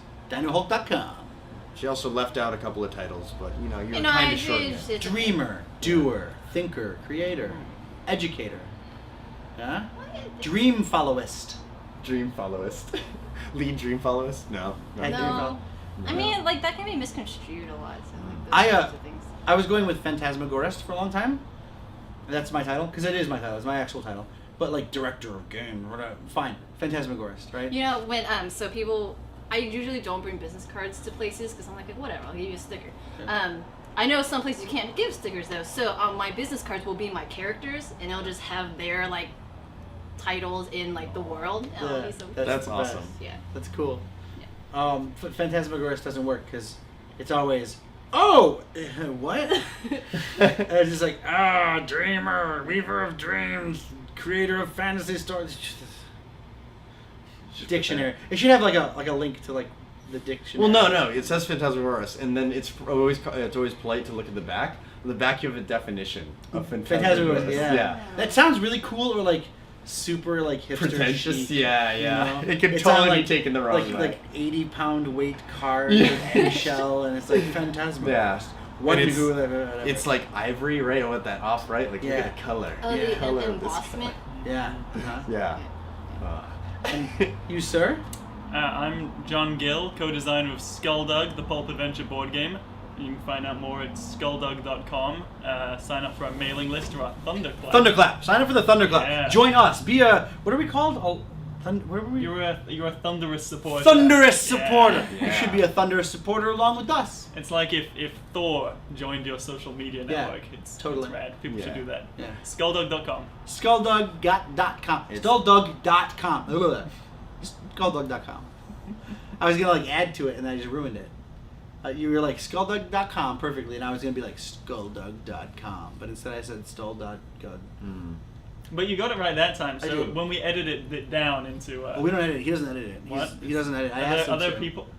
That guy, he's gonna. What Just I've drop done the so raw. many. I've said so many things Mhm. that I'm terrified Yep. for the like the supercut, like the Don Thacker is a complete asshole supercut. Because if you take it out of context, it's all really shitty. I know that somebody's already got on loop somewhere on a computer me just rubbing my nipples with my Freddy or my You saw that Jason episode. Voorhees You might not have. shirt. You heard that episode, Yeah. but if you saw it, you would This have is got on the show. loop. Just a gif of me like. All right. If they didn't have I it can go before, back. they do They now. have it now. Who we asked for it, I think, specifically. And who are you? Oh, I'm Austin.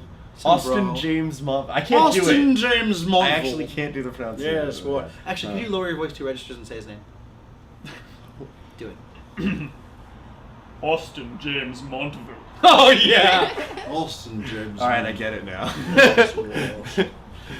Yes, what? I'm game developer of 2DX, working with him and Ghost Softworks to make Starr Mazer, the thing that you made happen today.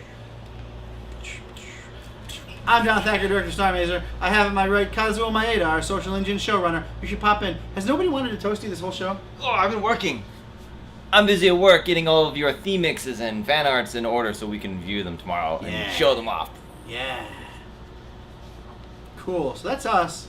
Hey, I just wanted to say that this is like freaking awesome. I love that you guys have fans, and I hope that someday my company will like get to this point where I can just like talk to my fans like You this. could start Dino Hulk TV. I Yeah. could, but you know, Not honestly, when we're doing. We Yeah, alternate, no, and we can I- host each other when we're not on. Huh? That'd be so awesome. Yeah, We would. hosting buddies. So here's a cool thing. I'm gonna invite both of you back. We're starting tomorrow at 10 a.m. We go for 24 hours. Super show. Come back whenever you can. If you want to stop by, come back. You're all local. Oh, I have something for you. For me specifically? Collectively. Oh, I got all excited. It's like Specifically Christmas. you too, though. Ah, I mean, like, you know, whatever. Yeah. Okay. So- Okay. I invite both of you to show back up. We haven't invited everyone. Oh. Not on television, at least. But you should all show up and check it out. And just say hi. Pop in. We're gonna be doing all kinds. Of crazy stuff. It's not gonna be super formal. We're We'll not have gonna the be schedule tackling big- posted soon, so you can pick your favorite Yeah. or just take them all. Just show up. We're inviting everybody. We want to fill the place up. We want to just have like the biggest bomb party. Yeah. And it was gonna be like the saddest party ever, or like the best party. And I think it's gonna be the best party. It's now the ever. best party. We have lots of work to do between now and then, but Mhm. yeah. We gotta get an update out. There's things we haven't even announced. We announced earlier on Oh, stream. We God, gotta talk you're about right. the Read Only Memories. Yeah. Our second to last crossover announcement. Yeah, second to last. Second to last. Yeah. There's another one. Yeah. And cut. Oh wait, hey Kaz, are you putting the fan art on the concept book? So here's the thing. We would love to, and what we're probably gonna do is once we get all this fan art submission stuff all worked out, we're probably going to get with the creators of fan art. So we can't just like print a book with your stuff in it. That's illegal. What we can do is get all the business folk. We have 2 producers, as you know, Josh Gelb and Mariah Zook, and they will work together with other like lawyery types. We have an entertainment lawyer and whatever, and we will work out what we need to do to get it so that you can sign a piece of paper and give us full universal rights to use your imagery while it remains your image, like in context and all the like legally stuff, so that we can put it in a book and get that book out there to people. Because if somebody has to pay for it, even just for shipping, and it's your work in there, and yeah. So as long as everything goes well on that end, Yeah. the top 3 will be placed in the concept. For certain, there might even be more space, but for sure, the top 3 will definitely be in the concept art. But I don't know. It depends on how big we want to make the digital art book for sure. By the way, our digital art book's not a book. It's an experience. We're gonna make a multimedia experience. We're gonna have video in it. We're gonna have all kinds of animated GIFs and stuff. It's gonna be incredible. You're gonna get the Starr Mazer Maybe experience. old playable builds. Maybe old playable builds. That has Who been even suggested. knows though? Who even knows? Maybe a whole bunch of kit stuff that you can use. Yeah, that's great. Oh, look, just notice that Starr Mazer just beat its first day. So today was the second best day of the whole campaign. Thank you, everyone. That's amazing. That's Let's keep it incredible. going. Yeah. What we need to do is beat our second day, which is like $30,000. Let's do it. I want to get to those stretch goals. Number 1, that's incredible. Number 2, I want to get this thing on a 3DS, guys. You That's just our want last this Starr console. Mazer on 3DS. So I want it more than anything. I literally like if tomorrow I'll be crying. I'll just be sad. Everybody's like, "Yeah, we made it! Oh my God, games!" Fine. I need Starr Mazer on a 3DS. I need it. I need it more than anything. Stop. Don't even. No. You got to take this seriously. No, I'm laughing because my sister's been bugging me to get a 3DS to Yeah. play Pokemon with Yeah. her. But I think I'd get it to play Starr Mazer. Yeah. So, you know. Yeah. So Nintendo, boom. Yeah. Look at all the sales you could get. This is a sales-making Right. machine right here, Starr Mazer. Please, we need it. I need it. We need it. I need it.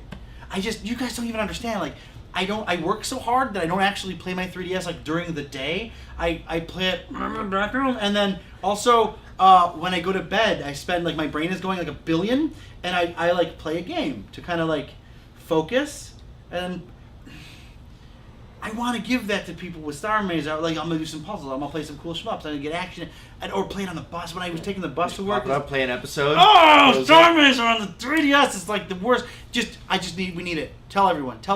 I'm gonna repeat until we're done. We got 2 more minutes. I need Starr Mazer on the 3DS. Don validates himself with the sales of his game. Do you know the game? Ooh, I want to read this one. Do you know the game? Jim Lau or Jim asks, do you know the game Chasm, a Metroidvania indie game? Yeah. What about a crossover?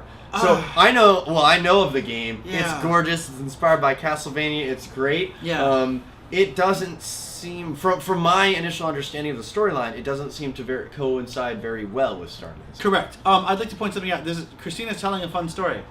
She was asked to work. Christina, our lead artist, Christina Antoinette Neofotistou in Greece, who's incredible, was asked to work on Chasm.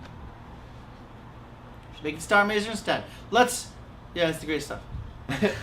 Yes, Triptide says it best. Yeah. You're ours now. Yeah, you are ours now. I love that Triptide takes ownership. Every one of you who've submitted, who've tweeted, who've backed us up, you deserve ownership. Yes, this is yours. This is yours. We're going to take the load of doing the work, and yeah, because of that, we're probably going to get the money to keep going and making more games. Yeah, but this game is yours. The making of this game is yours. It's going to be so cool. So what about the Shovel Knight crossover? What about it? We're crossing the F over with Shovel Knight. What's the problem? I don't even know what That's the one of the things that we've managed I know what on the not to question leak. is. No, what we're doing is really cool. I'm not going to leak it because it's one of my favorite concepts. So, Shovel Knight offered me, and I know it affected you just as well, a moment in a video game that was like changing, like life changing. There was a moment, and you did a thing. I did the exact same thing you did. It was a top tier moment in like my gaming life. We got with them and we're like, let's take that moment and like move it up all the way up there. Fuck it. Mm-hmm. So yeah, I'm not gonna talk about it, but whatever. The last crossover announcement is gonna be Cho Aniki. He was reading that. That's not. No, it's actually he's right. We are not crossing over with Cho Aniki. We are crossing over with I Cho Aniki, a sequel, much better, vertical shooter as opposed to horizontal. We're not crossing. We're not. Okay, cool, good. You're not. That's not happening. You were like, what? I was like, what? What do I need to know now? No. All right. Triptide, Kazuo, social at ImigoSoftworks.com is good. Social at StarRmazer.com is better. Oh, he's doing that right now. Yeah. He's actually typing it with the words. There you go. 2 R's? Is there 2 R's in there? Yeah, Are there? Yeah. No, It's far away, guys. I'm sorry. Yeah. I'm old. You can't believe I actually read the Cho Aniki thing? I got like a We finally caught up. We've caught I up. got with like a the truth. Cho Aniki like radar. Like anytime You there's just Cho should. Aniki guitar, it's that and like Twin Bee. If somebody talks about Twin Bee, whoop. Yep. You should. All right. I think that's it, guys. You know what we need actually? I'm gonna keep talking. How do I get them? This is a custom made blanket, guys. This was made specifically for me. How do we get Vanessa to come and turn the show off? Let's filibuster. Well, the way we would do that is we would keep the show going on longer Yeah. until she has to stop it. Yeah, we're gonna filibust right now. We're just gonna We're gonna sit do it. here. We're gonna filibust, We're gonna guys. filibuster. I made a quilt Okay. once, and I taught kids. This is what I love doing. Like, you just find like random things that Yeah. are like, oh, whoa, Mega look, Man, this pillow. please do not And refer to so- Mega Man as a random thing.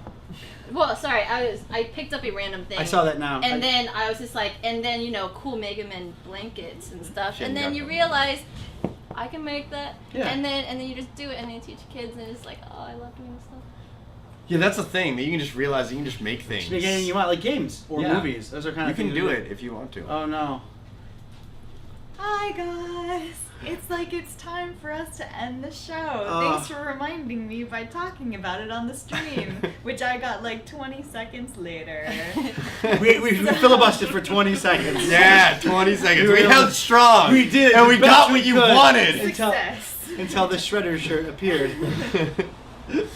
I love that I said that while my head was underneath the Starr Mazer TV logo, so none of you Yeah, could see it. It was no. just like the voice of Starr Mazer logo. The TV. only time Vanessa ever didn't smile was back there when she Yeah. was still angry at Normally us, she's and you'll smiling. never see it. There's one more. There's a legitimate question. Can a list be put up somewhere of the names of the people who've submitted things so people can check if you've got their stuff? Oh.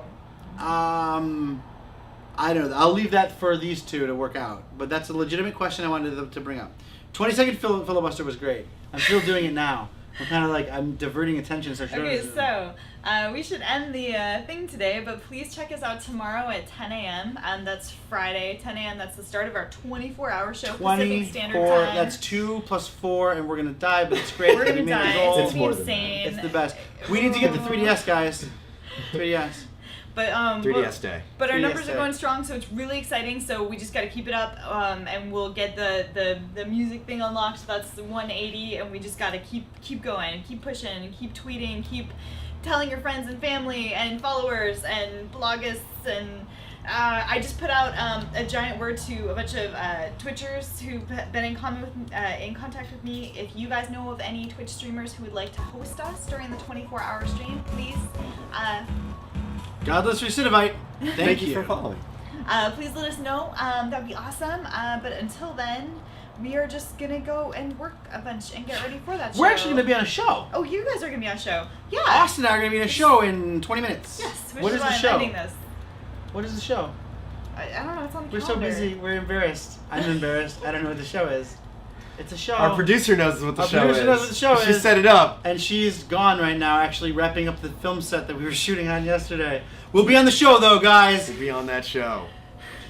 Do you need me to look at the calendar? Somebody should. Oh, I'm God. sure it's gonna get announced on Twitter. Yeah, we're going to announce the show on We'll Twitter. announce We the have show to on close this Twitter. down, guys. I apologize. BNB Cast, thank you. Thank you for following. for Be the like follow. BNB Cast and follow us so you Yeah. get the notification that we're gonna be on stream tomorrow Vel morning. Goodware, I'd gladly host you guys if nothing else comes. Please, no. We can have multiple hosts. Yeah, keep every the So host. everybody hosts us via Twitch. Kazuo can tell you how. So be around, advertise, talk to people. We need to hit those stretch goals. It's gonna be the best. And Vanessa's running. She's so Okay. cute when she runs. She has tiny little legs. It's public access. Access. AXIS. Public Public access. access. Public access. Public allies. So I hope you guys are prepped for your interview. There's an Access and Allies board game joke. I got it. just did it. I got it. just did it. Yeah. It's good. It's because this guy's super into board games. Yeah, that's why I did it. That's why I did So the into joke. board games. Mega into board games. Mega into board games. Mega Man the board game. I funded that. He did fund that. No, I mean I Almost actually funded it. single-handedly. If I funded, I took a job and I paid all of my money from the job to that. I took a contract just to. Isn't it cool when you do stuff like that? It Where is. You can just tell, oh yeah, I worked this gig Yeah. and I got this. I did it Like, because they had a dream like we had a dream. I was Yeah. like, they want to make a thing that Jesus, I know how to make that. I want to make it. So I took a programming gig, which I was not gonna do ever again. It was like a 2-week gig. When I took- was this? Whenever the Mega Man board game thing was going on, Okay. I took a 2-week programming gig, took all the money and just put it in. That's awesome. I have all this stuff. I'm getting like a 45-pound box of just like Mega Man. Mega Man paraphernalia. So Ezreen, I think that's the spelling I have for it, Yeah. but Mariah might not be the best speller, so I will try and confirm that. Keep an eye on Twitter. Tonight we're going to announce our full TV lineup thing. Please, anybody who knows any Twitch streamers, please have them host our show if they're not doing a thing. Yeah, tweet at them, ask them, like it happens. Like yeah, it's cool. it really does. So yeah, let's go do it. I'm getting nervous because she's kind of looming. She's got the smile. But Alright, we'll do the bye thing then. Yeah. Thank you for joining. Bye. Thank you for funding Bye. us. Thanks for watching Thank us. you for making Starr Mazer